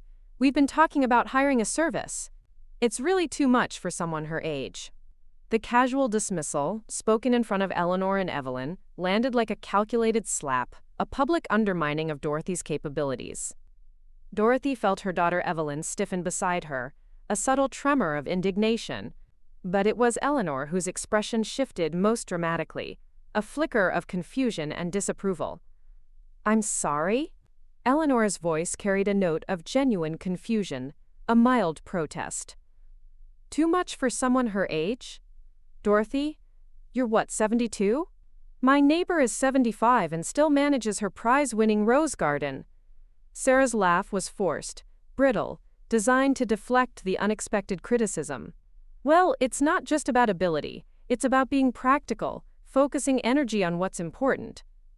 Dorothy has so many other things to think about right now." The sliding door opened again, and Thomas appeared with Mr. Henderson, both men carrying coolers and wearing the slightly uncomfortable expressions of people walking into uncharted social territory, sensing the subtle tensions in the air. "Mr. Henderson," Dorothy said, genuinely glad to see him, a familiar, comforting presence amidst the growing discomfort. "Thank you for coming. Wouldn't miss it. Arthur always said these barbecues were the highlight of his year." Mr. Henderson's eyes swept the gathering, taking in the subtle tensions with an engineer's eye for structural problems, immediately recognizing the unspoken dynamics at play. More neighbors arrived over the next hour, Maria Sanchez with her signature potato salad, a dish everyone looked forward to. The Petersons, with their new grandbaby, a symbol of new life and continuity. Longtime friends who'd known Dorothy and Arthur since Thomas and Evelyn were children, their shared history spanning decades. The yard filled with the comfortable buzz of people who'd shared decades of celebrations together, a rich tapestry of interwoven lives. Dorothy found herself moving through the gathering with renewed energy, playing hostess with the skill that came from years of practice, a role she embodied with natural grace. She noticed Sarah shadowing her movements, interjecting herself into conversations, subtly positioning herself as co-hostess in a way that made Dorothy's guests exchange knowing glances. A shared understanding of Sarah's transparent ambition. "Dorothy, this potato salad is incredible," Mrs. Peterson was saying when Sarah appeared at her elbow, her smile wide and artificial. "Oh, I'm so glad you like it. I've been experimenting with different recipes. I think the key is using fresher herbs than what Dorothy usually—" "Actually," Maria Sanchez interrupted smoothly, her voice calm but firm, "I made the potato salad. Same recipe I've used for 20 years. Sarah's smile faltered for just a moment, a brief crack in her carefully constructed facade. "Of course. I meant the other dishes. I've been helping Dorothy with the menu planning, making sure everything works together." Dorothy watched this exchange with growing fascination, a detached observer. Sarah seemed compelled to claim credit, to position herself as the real organizer of the event, even when it meant taking credit for other people's contributions, her need for validation outweighing any sense of decorum. The pattern continued throughout the afternoon. When Mr. Henderson complimented the garden, Sarah explained her plans for, quote, updating the landscaping. When Eleanor admired the house, Sarah launched into detailed descriptions of the renovations she was helping Dorothy plan. When neighbors asked about Dorothy's volunteer work, Sarah smoothly redirected conversations toward her own insights about what Dorothy really needs at this stage of her life, painting a picture of Dorothy as frail and dependent. Evelyn, Dorothy noticed, was watching Sarah with the clinical attention of someone accustomed to identifying problematic behavior, her nursing instincts sharp and discerning. Eleanor's expression had grown increasingly uncomfortable as the afternoon progressed, her polite smiles replaced by a strained tension. The breaking point came during dessert. Dorothy was serving her famous apple pie, a recipe passed down from Arthur's grandmother, a family treasure, when Sarah suddenly clapped her hands for attention, a sharp, jarring sound that cut through the pleasant chatter. "Everyone, I just want to say how wonderful it's been getting to know Dorothy's friends and neighbors. As Thomas and I have been helping her transition into this new phase of her life, it's been so important to understand her support network." Dorothy felt the words like ice water in her veins, a chill spreading through her body. Helping her transition, as if she were a patient, requiring management, rather than a competent woman hosting a party in her own home, a public assertion of control designed to strip Dorothy of her agency. "Of course," Sarah continued, her voice taking on a practiced tone that suggested she'd rehearsed this moment, her voice rising slightly for dramatic effect. There have been some challenges. Dorothy's been having difficulty accepting that she needs more support, more structure. It's natural. Aging brings changes that are hard to acknowledge. The yard had gone very quiet, a collective silence that spoke volumes. Dorothy was acutely aware of Maria Sanchez's sharp intake of breath, of Mr. Henderson's hands tightening on his coffee cup, of Evelyn's face flushing with anger, a protective fury building in her daughter's eyes. For instance, Sarah went on, apparently oblivious to the hostile stares, to the palpable tension in the air. Dorothy insists on continuing commitments that are really beyond her capabilities now. The volunteer work, maintaining this big house, even hosting gatherings like this. It's all become too much. But she won't admit it. Sarah? Thomas's voice was strained, a quiet warning, a desperate plea for her to stop. But Sarah was in full flow now, her voice growing more confident as she warmed to her theme, basking in the attention she commanded. The family barbecue is a perfect example. All this work, all this stress. When Dorothy should be focusing on her health, on making practical decisions about her future, but she won't listen to reason. Eleanor had gone very still, her face pale, a mask of growing horror. Sarah, I think perhaps. I know it's hard to hear, Sarah interrupted, her voice gaining an almost righteous indignation. But someone has to say it. Dorothy needs to know her place in this family now. She's not the matriarch anymore. She's someone who needs care, someone who needs guidance. The sooner she accepts that, the better off everyone will be. The silence that followed was deafening, thick with shock and outrage. Dorothy looked around at her guests, people who'd known her for decades, who'd watched her teach their children, organize their community events, support them through crises and celebrations. Their faces reflected shock, anger, and something that looked like protective fury, a collective rising up in her defense. It was Maria Sanchez who spoke first, her voice deadly quiet, each word a measured, chilling challenge. "Excuse me?" "I know it sounds harsh," Sarah said, apparently misreading the room entirely, convinced she was delivering a necessary truth. "But sometimes you have to be direct." Dorothy's been struggling with letting go of control, with accepting help. She needs to understand that her role in the family has changed. Her role? Mr. Henderson repeated slowly, his voice laced with disbelief. In her own family? In her own home? Well, yes. Thomas and I are the future of this family now. We're the ones who have to make the hard decisions, the practical choices. Dorothy's had her turn. Now she needs to step back and let us take charge. The words hung in the air like a physical presence, heavy with arrogance and entitlement. Dorothy felt something crystallize inside her chest. Not anger exactly, but a kind of cold clarity that cut through months of confusion and self-doubt, a powerful, unshakable certainty.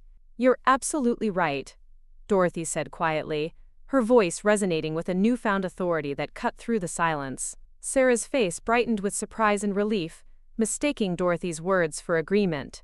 "I'm so glad you—" "People do need to know their place," Dorothy continued, her voice carrying across the silent yard, gaining strength with each word. "And I think it's time I made mine very clear." She stood, moving deliberately to the center of the gathering, her gaze sweeping across the faces of her friends and family. And for the first time in months, Dorothy Hayes felt completely, powerfully herself, utterly in command. "This is my home," she said simply, her voice ringing with conviction. "My yard, my garden, my kitchen, my barbecue. These are my friends, my neighbors, my community. This is my life. Built over 35 years with my husband, maintained by my own hands and heart." Sarah's smile was faltering now, uncertainty creeping into her expression, a dawning realization of her profound miscalculation. "You're right that I need to know my place," Dorothy continued, her voice unwavering. "My place is here, in the life I've built, surrounded by people who value my contributions and respect my decisions. My place is not in some assisted living facility chosen by someone else. My place is not stepping aside for other people's convenience." The silence stretched taut, electric with anticipation. Then Eleanor, Sarah's mother, began to clap, slowly at first, a single, resonant sound. Then joined by Maria Sanchez, then Mr. Henderson, then the rest of the gathering. Even Thomas, after a moment's hesitation, joined the applause, the sound rising to a crescendo. Sarah stood frozen in the center of it all, her face a mask of shock and dawning horror, finally understanding that she had fundamentally misread the room, the situation, and the woman she'd so casually dismissed. Dorothy looked at her daughter-in-law with something that might have been pity, a quiet understanding of Sarah's profound error. "Sarah, I think it's time you learned something important. Knowing your place doesn't mean accepting limitations others impose on you. It means understanding your own worth, your own power, your own right to determine your own life." The barbecue continued around them, the gentle buzz of conversation slowly resuming, but something had shifted permanently. Dorothy had found her voice, her strength, her place, and it was exactly where she'd always been. Charlotte's hands still trembled slightly as she set down her coffee cup the next morning, the memory of Jessica's public humiliation playing on repeat in her mind. The kitchen felt different. Now not violated as it had when Jessica first began her renovations, but somehow purified by the clarity that came with being pushed too far. The air, crisp and clear, seemed to carry a renewed sense of purpose. Through the window, she could see Mrs. Henderson from across the street, deliberately watering her front flower beds, clearly hoping for a chance to catch Charlotte's eye and offer support. The phone had been ringing since 7 a.m. First Linda, then the Kowalskis from next door, then Helen from the Literacy Center. Word traveled fast in their neighborhood, and what Jessica had intended as a public assertion of dominance had instead become a rallying cry for Charlotte's community, a swift and decisive turning against Sarah. Sarah had stayed the night, sleeping in her old room for the first time in 3 years. Charlotte could hear her daughter's voice carrying from the living room, where she'd cornered David before he could escape to his laptop and job applications. 35 years, David. Sarah's voice held a steel that reminded Charlotte of Robert when he was truly angry, quiet, controlled but unmistakably furious. Mom put her life on hold to help Dad build his business, supported your dreams, paid for your college, and this is how you repay her? By letting your wife treat her like hired help in her own home? You don't understand how complicated, David began, but Sarah's sharp retort cut him off. Don't. The word cracked like a whip. Don't you dare tell me it's complicated. I watched Jessica yesterday. I saw her face when she told Mom to know her place. That wasn't frustration or stress, David, that was contempt. Pure, ugly contempt for the woman who raised you. Charlotte moved closer to the doorway, not quite eavesdropping, but unable to resist hearing her son's response. There was a long pause before David spoke, his voice smaller than she'd heard it since he was a boy. I know, God. Sarah, I know. I've been telling myself it would get better when I found a job, when we had our own place again, but she's been getting worse, not better, more demanding, more... He struggled for the words. More like she owns everything, including Mom. And what did you do about it? Another silence. Charlotte could picture David's face, the way he'd looked as a child when caught in a lie. Ashamed, but still searching for an excuse. I wanted to keep the peace.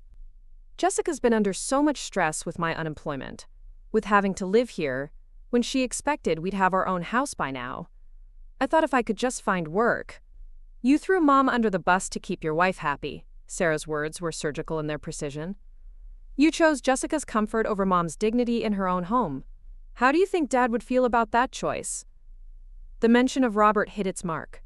Charlotte heard David's sharp intake of breath, then what sounded like him collapsing into a chair. He'd be ashamed of me. Yes, he would. Charlotte had to close her eyes against the pain in her son's voice, even as a part of her felt vindicated. Sarah had always been the more direct of her children, the one willing to name uncomfortable truths. It was a quality that had sometimes frustrated Charlotte when Sarah was a teenager, but now she was grateful for her daughter's unflinching clarity. The landline rang again, and Charlotte retreated to the kitchen to answer it, recognizing Eleanor Williams's number on the caller ID. Charlotte, it's Eleanor. Jessica's mother's voice was thick with emotion. "I need to apologize for my daughter's behavior yesterday, and for not seeing what was happening sooner." Charlotte sank into her chair, surprised by the call. Eleanor had always been polite during family gatherings, but they'd never developed a close relationship. Jessica's mother was a force of nature in the corporate world, recently divorced and fiercely protective of her daughter's ambitions. "Eleanor, you don't need to." "Yes, I do." Eleanor's voice strengthened. "I called Jessica last night after I got home. I told her exactly what I thought of her performance yesterday. And Charlotte, I have never been more disappointed in one of my children." There was a pause, and Charlotte could hear Eleanor collecting herself. "I raised Jessica to be strong, to fight for what she wanted. But I never taught her that strength without compassion is just cruelty. And what she did to you yesterday, in front of your friends and neighbors, that was cruel." Charlotte felt an unexpected wave of emotion. "Thank you for saying that. I need you to know that not all of Jessica's family supports her behavior. And I need you to know that if you need to make difficult decisions about your living situation, you have my complete support." The careful phrasing wasn't lost on Charlotte.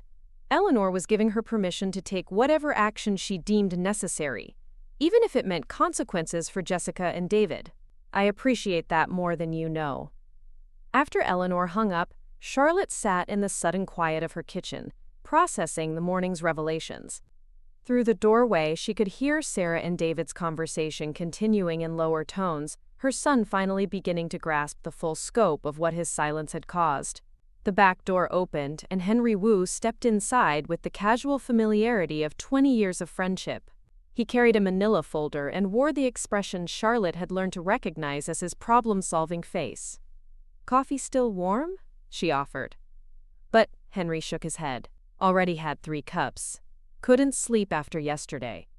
He set the folder on the table and studied her face with concern. "How are you holding up?" "Better than I expected." Charlotte surprised herself with the honesty of that answer. "Clearer somehow, like finally acknowledging something I'd been trying not to see." Henry nodded. "Jessica showed her true colors yesterday. No more pretending it's about stress or adjustment." He tapped the folder. "Linda called me this morning. Said the whole neighborhood's talking about what happened, and not in a way Jessica would like."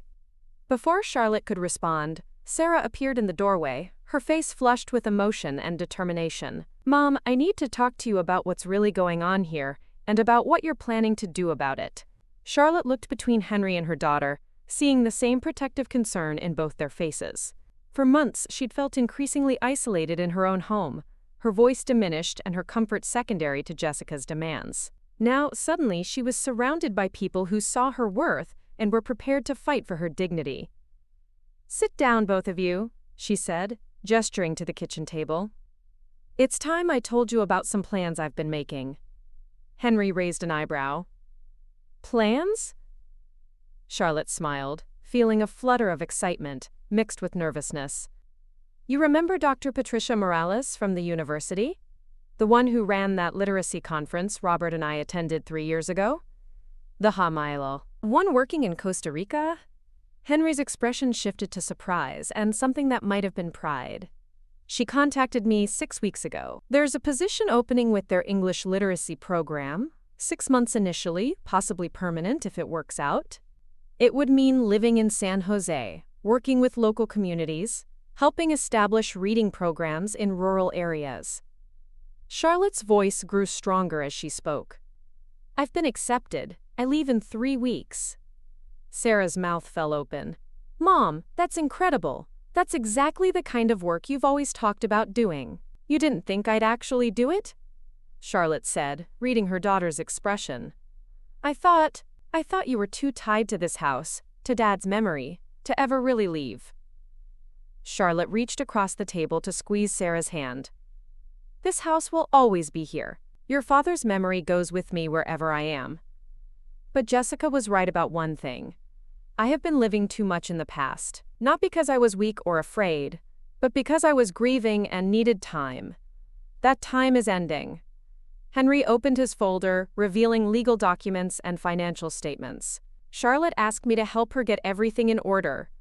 Irrevocable trust for the house, updated will, power of attorney arrangements.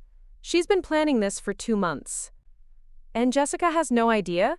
Sarah said, understanding dawning in her voice. Jessica assumes I'm powerless because I'm older, because I'm widowed, because I've been quiet during her takeover attempt. Charlotte's smile held an edge that reminded both Henry and Sarah that she'd spent 30 years managing classrooms full of teenagers. She's about to learn the difference between choosing to accommodate someone and being forced to submit to them. From the living room came the sound of Jessica's voice, sharp with irritation as she spoke to someone on the phone, probably one of her Chicago friends, complaining about the drama of the previous day. "What about David?" Sarah asked quietly. Charlotte's expression softened. "Your brother is going to have to choose. I love him and I always will, but I won't sacrifice my dignity or my future to enable his conflict avoidance. He's a grown man, and it's time he acted like one." Henry closed the folder with satisfaction. "When do you want to tell them?" "Tonight. After dinner. I want Jessica to understand exactly what she's accomplished with her campaign to put me in my place." Charlotte's voice carried a quiet satisfaction. "She wanted me to know where I belong. She's about to find out that where I belong is wherever I choose to be, with people who respect and value me." Sarah leaned back in her chair, a slow smile spreading across her face. "Mom, you magnificent woman. You've been playing chess while Jessica was playing checkers." "Your father always said the best battles are won before the fighting starts," Charlotte replied. "Through careful preparation and understanding your opponent's weaknesses." As if summoned by their conversation, Jessica's voice rose from the living room, demanding that David deal with his family's interference in their marriage. The three at the kitchen table exchanged glances, each hearing the desperation beneath Jessica's anger. "She knows," Henry observed quietly. "Maybe not the details, but she senses the power shifting." Charlotte nodded, rising to refill their coffee cups with steady hands. After months of feeling diminished in her own home, she felt fully herself again. The woman who had commanded respect in her classroom, who had built a marriage and family on mutual care and dignity, who had earned a place of honor in her community through decades of service and kindness. Tonight, Jessica would learn what it truly meant to know your place. And Charlotte would show her that a woman's place was wherever she was strong enough to stand and wise enough to choose. Later that day, as Charlotte packed some of David's old engineering books into a box he'd asked her to send him, her phone, which she'd briefly left on the kitchen counter, vibrated. It was a text message. She picked it up, curious, and saw it was from Jessica, but oddly, it was addressed to someone else, clearly a friend. Charlotte's eyes widened as she read the words on the screen, a cold shock hitting her. "Grandma's finally dying," the text began, followed by a string of gleeful emojis and further callous remarks about how it was about time and how they could finally get their hands on the house. Jessica clearly thought she was texting a confidant, reveling in a perceived impending triumph. But she had made a critical error. She had used David's old phone, which she sometimes carried when her own was dead, and which Charlotte had just charged for David. And David, in his distraction, had left it set to auto-forward new messages to Charlotte's phone, a setting he'd forgotten about from a time he'd asked her to keep an eye on his messages for a job application. The message was meant for a friend, but it had landed squarely in Charlotte's hands. The blood drained from Charlotte's face, then rushed back in a hot flush of disbelief and fury. This wasn't just disrespect, it was a profound, chilling betrayal, a wish for her demise. This was the true nature of Sarah's intentions, laid bare. Charlotte stood in her living room, looking out at the gathering dusk that painted the maple trees in her front yard deep amber and crimson. The house felt different tonight. Not the oppressive weight of the past months, but something lighter, charged with possibility. Behind her, she could hear the quiet murmur of voices as her invited guests settled into the space that had been her sanctuary, her battlefield, and now would become her launching pad. Linda sat on the sofa beside Henry, both of them wearing expressions of barely contained anticipation. Sarah had flown in that morning, ostensibly for a regular visit, but Charlotte had asked her to stay for this evening. Even Eleanor Williams sat in Robert's old reading chair, having driven down from Toledo after Charlotte's surprising phone call 3 days ago. The woman looked uncomfortable, glancing frequently toward the kitchen where Jessica was audibly expressing her displeasure about the impromptu gathering to David. "I don't understand why she couldn't just tell us whatever this is privately." Jessica's voice carried clearly into the living room, sharp with irritation. "It's like she's staging some kind of performance." Charlotte smiled slightly. Jessica had always been perceptive about manipulation, just not about her own. The irony wasn't lost on Charlotte that the woman who had spent months orchestrating elaborate schemes to control the household was now suspicious of anyone else's careful planning. David entered the living room first, his face drawn with the exhaustion that had become his constant companion since the barbecue 3 weeks ago. The community's reaction to Jessica's public humiliation of Charlotte had been swift and decisive. Invitations had dried up. The warm greetings at the grocery store had turned coolly polite, and more than one neighbor had made pointed comments about respect for elders.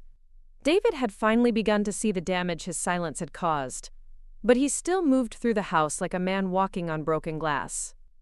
Jessica followed, her designer jeans and carefully styled hair a stark contrast to her sour expression. She took the remaining chair with the air of someone attending a funeral, crossing her arms and fixing Charlotte with a look that managed to combine martyrdom with barely suppressed hostility. "Well," Jessica said, her voice sharp with impatience. "We're all here. What's this about, Charlotte?" Charlotte took her place, standing near the mantelpiece, where Robert's photograph watched over the gathering with his gentle smile. She had thought about this moment for months, imagining different versions, different outcomes. But now, with all the players assembled and her plans finally ready to unfold, she felt only a deep, settling calm. "Thank you all for coming," she began, her voice steady and warm.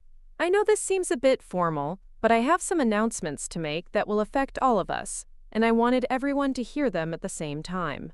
She paused, letting her gaze move around the room, noting the varying expressions of curiosity, concern, and in Jessica's case, barely concealed irritation. "First," Charlotte continued, "I want to share some wonderful news. I've been accepted into the Costa Rica Literacy Initiative, a program run by the International Education Foundation.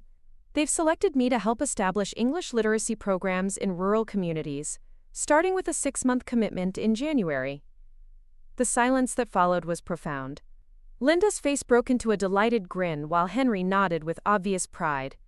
Sarah leaned forward, her eyes bright with excitement. Eleanor looked surprised but pleased. David's mouth had fallen slightly open, and Jessica looked as if Charlotte had announced she was joining the circus.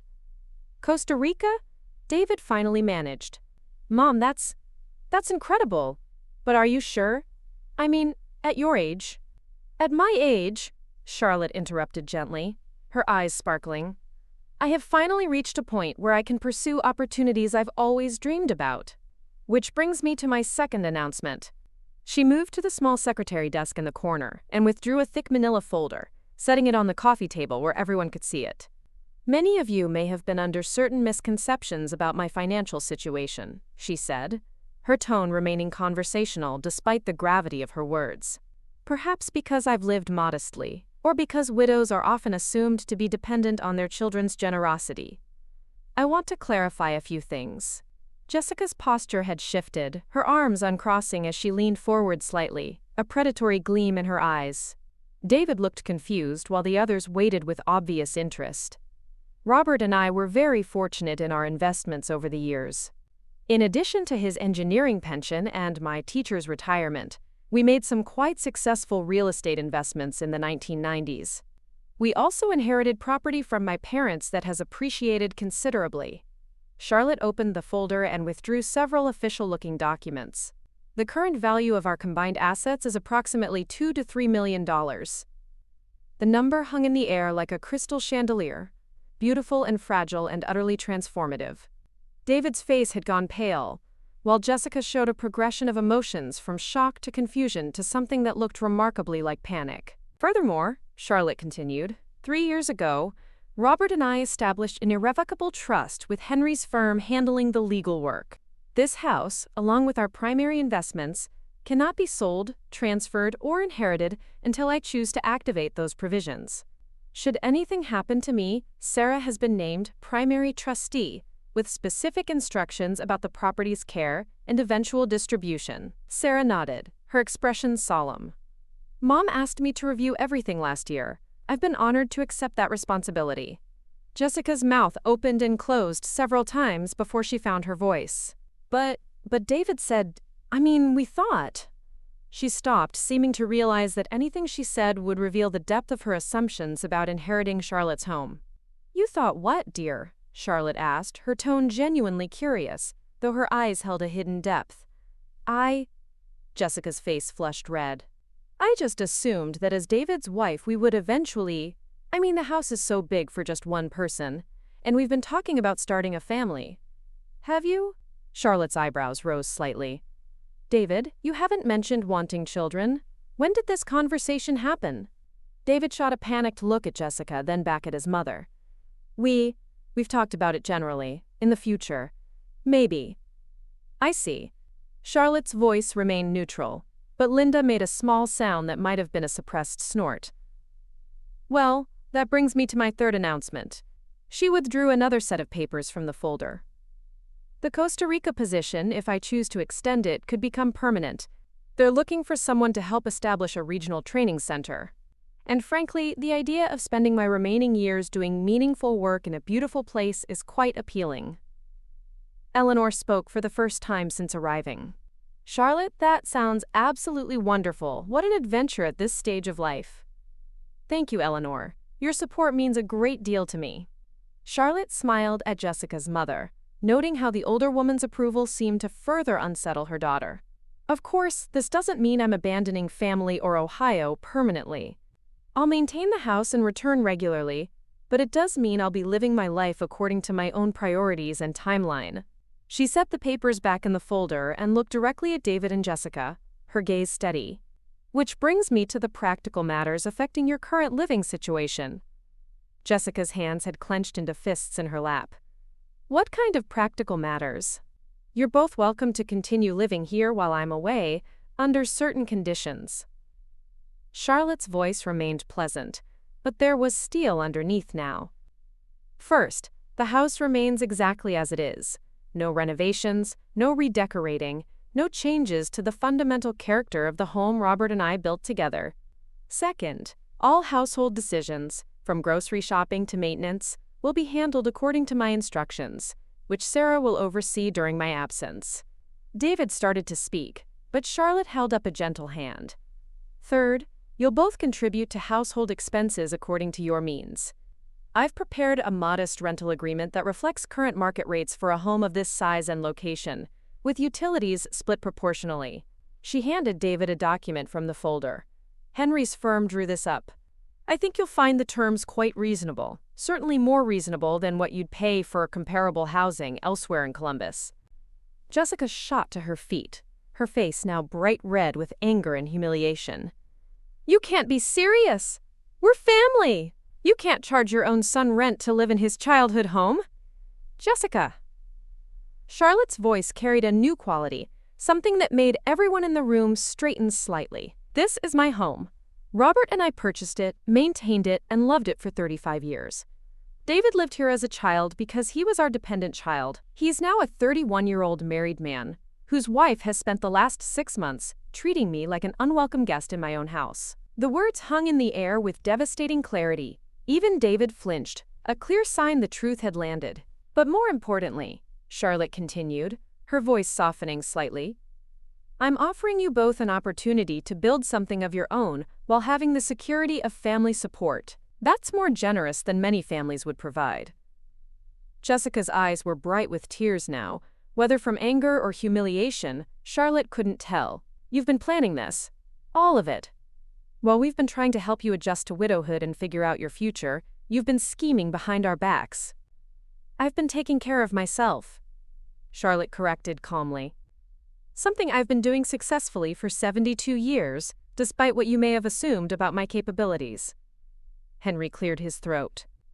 If I may add something here, he said, his voice carrying the authority of 40 years in business. Charlotte asked me to review her financial situation after your arrival because she was concerned about some comments regarding her need for assisted living and the house being, quote, too much for her to handle.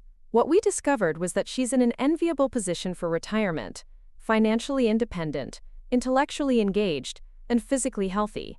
The Costa Rica opportunity came about because she's been quietly maintaining her professional network and pursuing her interests. This isn't a woman who needs managing. This is a woman ready for her next adventure. Jessica turned to David, desperation clear in her voice. Are you going to just sit there and let them do this to us? To your family?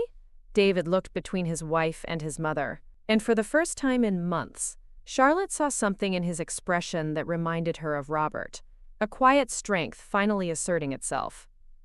Jessica, he said slowly, Mom isn't doing anything to us. She's offering us a place to live at reasonable terms while we get back on our feet. A lot of parents wouldn't be that generous after. He trailed off, but everyone in the room knew what he meant. After the way you've treated her. After the way I've let you treat her. Jessica stared at him for a long moment, then grabbed her purse from the side table. I need some air, she said tightly. I need to think. She strode toward the front door, then paused and turned back. You know what, Charlotte? You're right about one thing. I never really knew who you were. I thought you were just a lonely old woman who needed our help. I was wrong about that. Her voice carried a note of genuine surprise along with the anger. But I still think this whole production is manipulative and cruel. Jessica, the voice came from Eleanor, who had risen from her chair. I think you should take that walk, dear. We'll talk when you get back. Jessica looked at her mother with something approaching betrayal, then left without another word. The front door closed with more force than necessary, and through the window they could see her striding down the street in the gathering darkness. Eleanor remained standing, her face troubled. I owe you an apology, Charlotte. I had no idea how Jessica has been behaving. She led me to believe that you were struggling with independence, and that they were providing necessary support. Thank you for saying that, Charlotte replied, though I suspect Jessica convinced herself that was true. It's easier to justify taking control when you frame it as helping. David had been staring at the rental agreement in his hands, but now he looked up at his mother with something that might have been the beginning of respect. Mom, he said quietly, I'm sorry for all of it. For not seeing what was happening, for not protecting you, for forgetting who raised me. Charlotte moved to sit beside her son on the sofa, taking his hand in both of hers.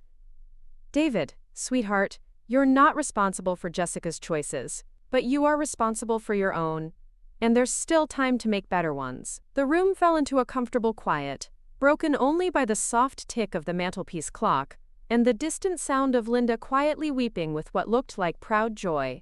Outside, the streetlights had come on, casting long shadows across the lawn where Robert had once taught David to throw a baseball, and where Charlotte had tended her roses for decades. Tomorrow, she would begin preparing for Costa Rica.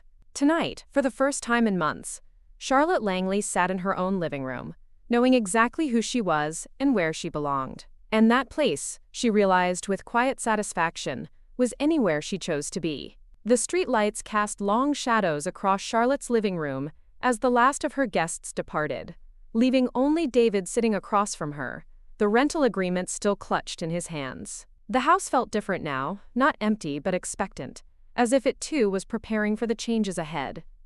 Mom, David said, his voice barely above a whisper, I need to tell you something. Charlotte settled back into her chair, noting how her son looked younger, somehow, stripped of the brittle defensiveness that had armored him for months. I'm listening. I knew, the words came out in a rush. Not everything, but I knew Jessica was. I knew she was being disrespectful. I heard her on the phone with her friends complaining about having to live with David's elderly mother, and how you were stuck in the past. He looked up, his eyes bright with unshed tears. I told myself she was just frustrated about my job situation, that she didn't mean it. Charlotte felt her heart clench, not just for herself, but for the pain so clearly etched across her son's face. Why didn't you say anything? Because I was ashamed, David's voice cracked. I was 31 years old, unemployed, living in my childhood bedroom. Jessica kept saying we needed to, quote, take charge of our future, and that you needed us to make decisions for you. It made me feel useful, I guess, like I was finally being the man of the house Dad always wanted me to be. Oh, sweetheart. Charlotte moved to sit beside him on the sofa. Your father never wanted you to be anything other than yourself. A good man who treats people with kindness and respect. I forgot that, David said, leaning into his mother's embrace like he had as a child. I got so caught up in trying to prove I could provide for Jessica, could give her the life she wanted, that I forgot everything you and Dad taught me about what really matters. They sat in comfortable silence for several minutes before David pulled back, wiping his eyes with his sleeve. Jessica's not a bad person, Mom. She grew up differently. Her parents divorced when she was 12, and her mom spent years fighting her dad over money and property. Jessica learned to see everything as a competition, as something to be won or lost. Charlotte nodded thoughtfully. That explains a great deal, but it doesn't excuse the way she's treated you or me or this family. I know, and I'm going to talk to her about that. David's voice carried a new firmness. Actually, I've been thinking about a lot of things since the barbecue. About what I want from my marriage, from my life, about the kind of man I want to be. And what have you decided? David looked around the living room, his gaze settling on his father's photograph. I want to be someone Dad would be proud of, someone who stands up for what's right, even when it's hard. Especially when it's hard. Charlotte squeezed his hand. He was proud of you, David, every day of his life, just like I am. Even after everything that's happened, especially after tonight, it takes courage to admit when you've made mistakes. It takes even more courage to change. The front door opened quietly, and Jessica stepped inside, her cheeks flushed from the cold night air. She paused when she saw them sitting together on the sofa, something vulnerable flickering across her face before she straightened her shoulders. David, we need to talk, she said, her voice carefully controlled. We all need to talk, David replied, standing but keeping his mother's hand in his. But first, you owe my mother an apology. Jessica's jaw tightened. I don't think I'm the only one who owes apologies here. You're right, Charlotte said, rising gracefully. I owe you an apology for not addressing this situation directly months ago. I should have been clearer about my expectations and boundaries from the beginning. The admission seemed to catch Jessica off guard. She blinked several times before responding. That's not what I expected you to say. I had a lot of practice at being honest tonight, Charlotte replied with a slight smile. It's surprisingly liberating. Jessica looked between Charlotte and David, and some of the rigid tension in her posture began to soften. My mother called me while I was walking. She was not happy with my behavior. Eleanor is a wise woman, Charlotte said. What did she tell you? That I've been acting like a spoiled child, and that she raised me better than that. Jessica's voice was tight with emotion. She said that if I couldn't see the gift in having a mother-in-law who welcomed me into her home and tried to support our marriage, then I was too blind to deserve either. The honesty of it hung in the air between them, raw and painful and necessary. She was right, Jessica continued, her voice breaking slightly. I came into your home with all these assumptions about what you needed, what we deserved, what the future should look like. I never once asked you what you wanted. I just assumed you didn't matter as much as our plans. Charlotte felt tears prick her eyes at the genuine remorse in Jessica's voice. Thank you for saying that. I'm sorry, Charlotte. I'm sorry for treating you like an obstacle instead of family. I'm sorry for dismissing your feelings and your autonomy. And I'm really sorry for humiliating you in front of your friends and neighbors. Jessica wiped her eyes with the back of her hand.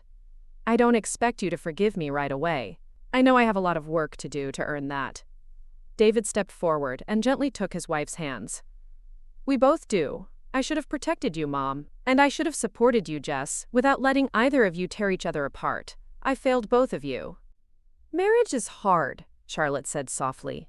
Building a life with someone means constantly choosing to see them clearly and love them anyway. It means growing together instead of trying to make each other smaller. Jessica looked at Charlotte with something approaching wonder. How did you and Robert make it work for 35 years? We remembered that we were on the same team, Charlotte replied.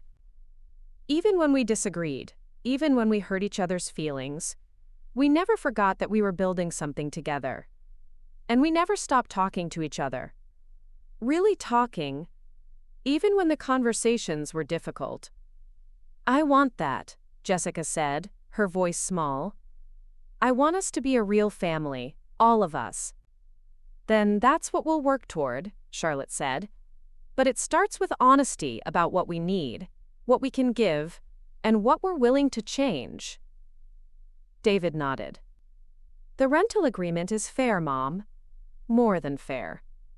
And you're right about us needing to contribute and take responsibility for our own lives. What about Costa Rica? Jessica asked, her voice tinged with genuine curiosity now. Are you really going? Charlotte's face lit up with genuine excitement. I really am. It's something I've dreamed about for years, using my teaching skills to help communities that need it most. I feel more alive thinking about it than I have since Robert died. That's actually amazing, Jessica said, and Charlotte could hear that she meant it. I've been so focused on what I thought you should be doing that I never asked what you wanted to be doing. Well, Charlotte said with a smile, now you know, and now we can start building something better for all of us. Outside, the November wind rustled through the maple trees, carrying away the last of autumn's leaves and making room for whatever was coming next. Inside, 3 people sat in the warm light of the living room. No longer quite the same family they had been that morning, but perhaps with time and effort and love, something even better. The work of rebuilding trust would take time. But for the first time in months, Charlotte Langley looked around her living room and saw not just her past, but her future, rich with possibility and wholly, entirely her own. The immediate aftermath of Charlotte's revelations was a chaotic symphony of emotions. The front door closing behind Jessica with an echoing slam seemed to punctuate the end of an era. Eleanor, her face still troubled, approached Charlotte. I owe you an apology, Charlotte, she said, her voice heavy with regret. I had no idea how Jessica has been behaving. She led me to believe that you were struggling with independence and that they were providing necessary support. Charlotte offered a gentle smile. Thank you for saying that, Eleanor. Though I suspect Jessica convinced herself that was true. It's easier to justify taking control when you frame it as helping. David, who had been staring at the rental agreement as if it held all the answers to his failures, finally looked up at his mother with something that might have been the beginning of true respect. Mom, he said quietly, his voice choked with emotion. I'm sorry for all of it. For not seeing what was happening, for not protecting you, for forgetting who raised me. Charlotte moved to sit beside her son on the sofa, taking his hand in both of hers. David, sweetheart, you're not responsible for Jessica's choices, but you are responsible for your own, and there's still time to make better ones. The room fell into a comfortable quiet, broken only by the soft tick of the mantelpiece clock and the distant sound of Linda quietly weeping with what looked like proud joy. Outside, the streetlights had come on, casting long shadows across the lawn where Robert had once taught David to throw a baseball and where Charlotte had tended her roses for decades. The air thrummed with a new energy, a promise of change. The true weight of Jessica's actions and Charlotte's decisive counter began to ripple through their lives. The silence that followed Jessica's angry departure stretched through the evening, a stark contrast to the usual tension. Thomas, now stripped of his defensiveness, revealed the extent of his shame. He confessed to knowing Jessica's disrespectful phone calls, her complaints about living with his elderly mother, and her desire for Charlotte to be stuck in the past. His words were a torrent of guilt and self-reproach, laying bare the depth of his compromise. I was ashamed, he admitted, unemployed, living in my childhood bedroom. Jessica's talk of taking charge of our future made me feel useful, like I was finally being the man of the house Dad always wanted me to be. Charlotte's heart ached for him, recognizing the vulnerability masked by his silence. She reassured him that Arthur had only ever wanted him to be a good man, kind and respectful. Jessica, meanwhile, had found herself adrift. Her mother, Eleanor, called her shortly after leaving Charlotte's, delivering a searing rebuke. I raised you to be strong, Eleanor stated, her voice unwavering. But strength without compassion is just cruelty. What you did to Charlotte, that was cruel. This unwavering disapproval from her own mother, a woman Jessica deeply respected, was a shock she hadn't anticipated. It was a mirror held up to her worst behavior, a painful reflection that forced her to confront the ugliness of her actions. For the first time, Jessica was truly isolated in her ambition. The usual support network of friends to whom she'd texted her callous remarks remained silent, having witnessed or heard about her public shaming. The reality of her social and familial ostracization began to sink in, a cold, hard truth that chipped away at her carefully constructed facade. The days following the dinner party were marked by a profound shift in the Hayes household. With Jessica largely keeping to herself, the tension that had suffocated the home began to dissipate, replaced by a quiet sense of healing. Thomas, buoyed by Charlotte's forgiveness and Eleanor's intervention, began to actively seek new job opportunities with renewed vigor, now unburdened by Jessica's relentless pressure. He was determined to regain his independence and, more importantly, his mother's respect. Meanwhile, Charlotte immersed herself in preparations for Costa Rica. Her days were a whirlwind of organizing documents, packing carefully, and reconnecting with old colleagues and friends who offered enthusiastic support for her new adventure. The house, once a battleground, now hummed with purpose.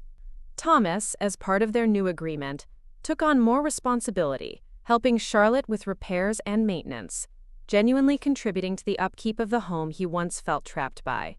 Jessica, for her part, was undergoing a quiet transformation. The sharp sting of public humiliation, coupled with her mother's stern words, had forced an introspection she rarely indulged in. She stopped planning renovations and instead began tentatively engaging with Dorothy in more respectful ways. One afternoon, Charlotte found Jessica in the garden, attempting to prune Arthur's beloved rose bushes. Her movements were clumsy, but her intentions seemed genuine. "I saw you doing this," Jessica mumbled, not quite meeting Charlotte's eyes. "I thought I could try to help." It was a small gesture, but a significant one. Weeks later, a glimmer of genuine change appeared. David landed a promising job with an engineering firm downtown, a step towards rebuilding their financial stability. With the stress of unemployment easing, his renewed focus shifted to his marriage. He began to apply the lessons he'd learned from Charlotte about communication and respect, quietly urging Jessica towards genuine reconciliation. One quiet afternoon, Charlotte's phone buzzed. It was a text from Jessica. Not a cold, calculating message, but a tentative, almost shy request for a recipe from Charlotte's old recipe box. It was for Arthur's favorite lemon cake. Charlotte smiled. The first fragile tendrils of a new connection, rooted in shared domesticity, were beginning to form. She knew this was not an overnight change, but it was a beginning. The family was slowly, painstakingly, moving towards something healthier, something more genuine. The Costa Rican sunrise painted the mountains in shades of gold and rose as Charlotte sat on the small balcony of her apartment in San Jose, her laptop open and a cup of locally grown coffee steaming beside her. 3 months had passed since she'd left the snowy streets of Columbus for this vibrant country, and every morning still felt like a gift. "Buenos dias, Profesora Charlotte," called Maria, one of her students, as she walked past the building on her way to the market. Charlotte waved back, marveling at how quickly she'd become part of this community's daily rhythm, a respected educator in a new land. Her phone chimed with a video call notification. Sarah's face appeared on the screen, grinning broadly from what looked like her kitchen in Denver. "Mom, you look incredible. Is that a tan?" Charlotte laughed, touching her face self-consciously. "I suppose it is. I've been helping with the outdoor literacy programs in the rural communities. Yesterday, I taught a grandmother of 7 how to read her first complete sentence. She cried, 'Sarah, we both did.'" "That's amazing!" "I'm so proud of you," Sarah exclaimed, genuine joy in her voice. Sarah's expression grew more serious. I have an update from Columbus. David got the job. The one with the engineering firm downtown. That's the one. He starts Monday. And Jess. Sarah paused, choosing her words carefully. She's been different since you left. Really different. Charlotte sat down her coffee cup, giving her daughter her full attention. Different how? She enrolled in that program you suggested, the one about elder care and intergenerational relationships. But more than that, she's been volunteering at the senior center where you used to read to residents. Linda told me Jessica asked specifically to help with their literacy program. Charlotte felt a warmth that had nothing to do with the tropical sun, a deep satisfaction. That's wonderful news. There's more. She's been maintaining your garden exactly as you left it. And she had David help her frame some of Dad's old photographs to display properly instead of keeping them stored away. The house, Sarah smiled. It looks like home again. They talked for another 20 minutes about Sarah's work, her husband, and the small details of life that felt precious across the distance. After they hung up, Charlotte remained on the balcony, watching the city wake up below her. Her phone buzzed with a text from David. Mom, got the job. Jessica wants to call you later to share some news. We miss you, but we're proud of what you're doing. Dad would be too. Charlotte smiled, remembering the conversation she'd had with Jessica just 2 weeks after arriving in Costa Rica. Her daughter-in-law had called, crying, to apologize again and to tell Charlotte about the elderly woman at the senior center who reminded her of her own grandmother, the one person who had shown her unconditional love during her parents' bitter divorce. I never understood how much I missed having that kind of wisdom in my life, Jessica had said, through tears. I thought independence meant rejecting everything from previous generations, but I was just cutting myself off from so much knowledge and love. That conversation had marked a turning point. Jessica began sending Charlotte photos of the garden, asking for advice about Robert's rose bushes. She'd started cooking from Charlotte's old recipe cards, texting pictures of her attempts and asking for guidance. Slowly, tentatively, they were building something new. Not the relationship of convenient coexistence they'd had before, but something deeper and more genuine. Charlotte's work phone rang, interrupting her thoughts. Charlotte, it's Miguel, said her program coordinator. The regional director wants to meet with you this afternoon. Are you free? Of course. Is everything all right? More than all right. I think you'll be very pleased with what she has to say. That afternoon, Charlotte sat across from Dr. Carmen Vasquez, the Regional Director of Educational Initiatives, in a bright office overlooking the Central Valley. Charlotte, your work here has been exceptional, Dr. Vasquez began. The communities you've worked with have shown remarkable progress, and your innovative approaches to adult literacy are exactly what we need to expand our programs. Charlotte felt her heart skip. Thank you. This work has been the most fulfilling of my career. Which brings me to my proposition. We're establishing a new regional training center, and we need someone to head the adult literacy division. It would mean a permanent position, a substantial salary increase, and the opportunity to train educators from across Central America. Dr. Vasquez leaned forward. We'd like to offer you the position. Charlotte stared at her, speechless. This was beyond anything she'd imagined when she'd first applied for the program. I'm honored, truly, but I need to think about it. My family. Of course. Take all the time you need. We understand that family considerations are important, especially for someone who has given so much to others throughout her career. Walking home through the bustling streets, Charlotte felt the weight of the decision settling on her shoulders. This opportunity represented everything she dreamed of: meaningful work, financial independence, and a chance to make a lasting impact. But it also meant committing to a life far from the people and places that had shaped her.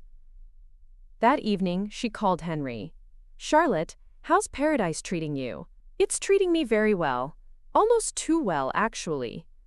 She told him about the job offer, and the silence that followed was thoughtful rather than surprised. You know, Henry said finally, Robert and I used to talk about this kind of thing. He always said that the best decisions weren't about choosing between good and bad, but about choosing between different kinds of good. What did he mean? that you can't make a wrong choice if you're choosing between things that align with your values. The question isn't what's right or wrong, it's what feels most like you. After they hung up, Charlotte sat on her balcony again, watching the city lights twinkle in the warm darkness. She thought about the past year, the pain of Robert's death, the months of feeling invisible and unwanted in her own home, the slow rebuilding of relationships with David and Jessica, and now this unexpected flowering of possibility. Her laptop chimed with an email from Jessica. "Charlotte, I hope you don't mind, but I've been reading some of your old teaching journals that David found in the basement. Your ideas about education and community are amazing. I've been sharing some of them with the literacy program here, and everyone is so impressed.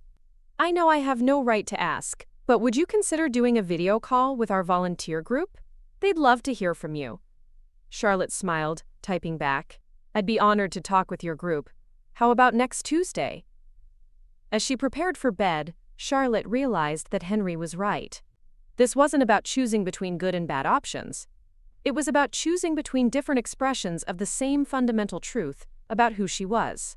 Whether she stayed in Costa Rica or returned to Columbus, whether she built something new here or rebuilt something stronger there, she would be honoring the same core values: service, growth, and the belief that it's never too late to become who you're meant to be.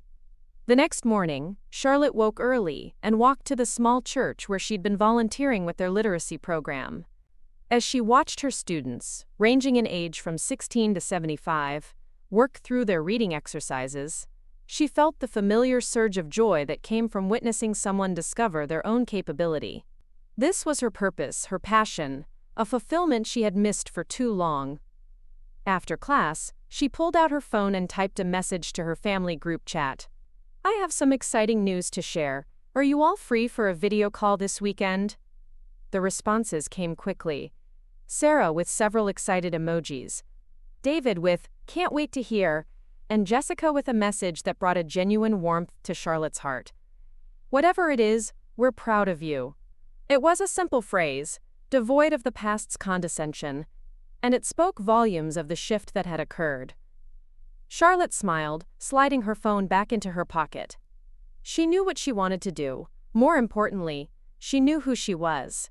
Not the diminished widow Jessica had first encountered, not the dependent mother David had worried about, but Charlotte Langley, teacher, world traveler, woman of strength and purpose.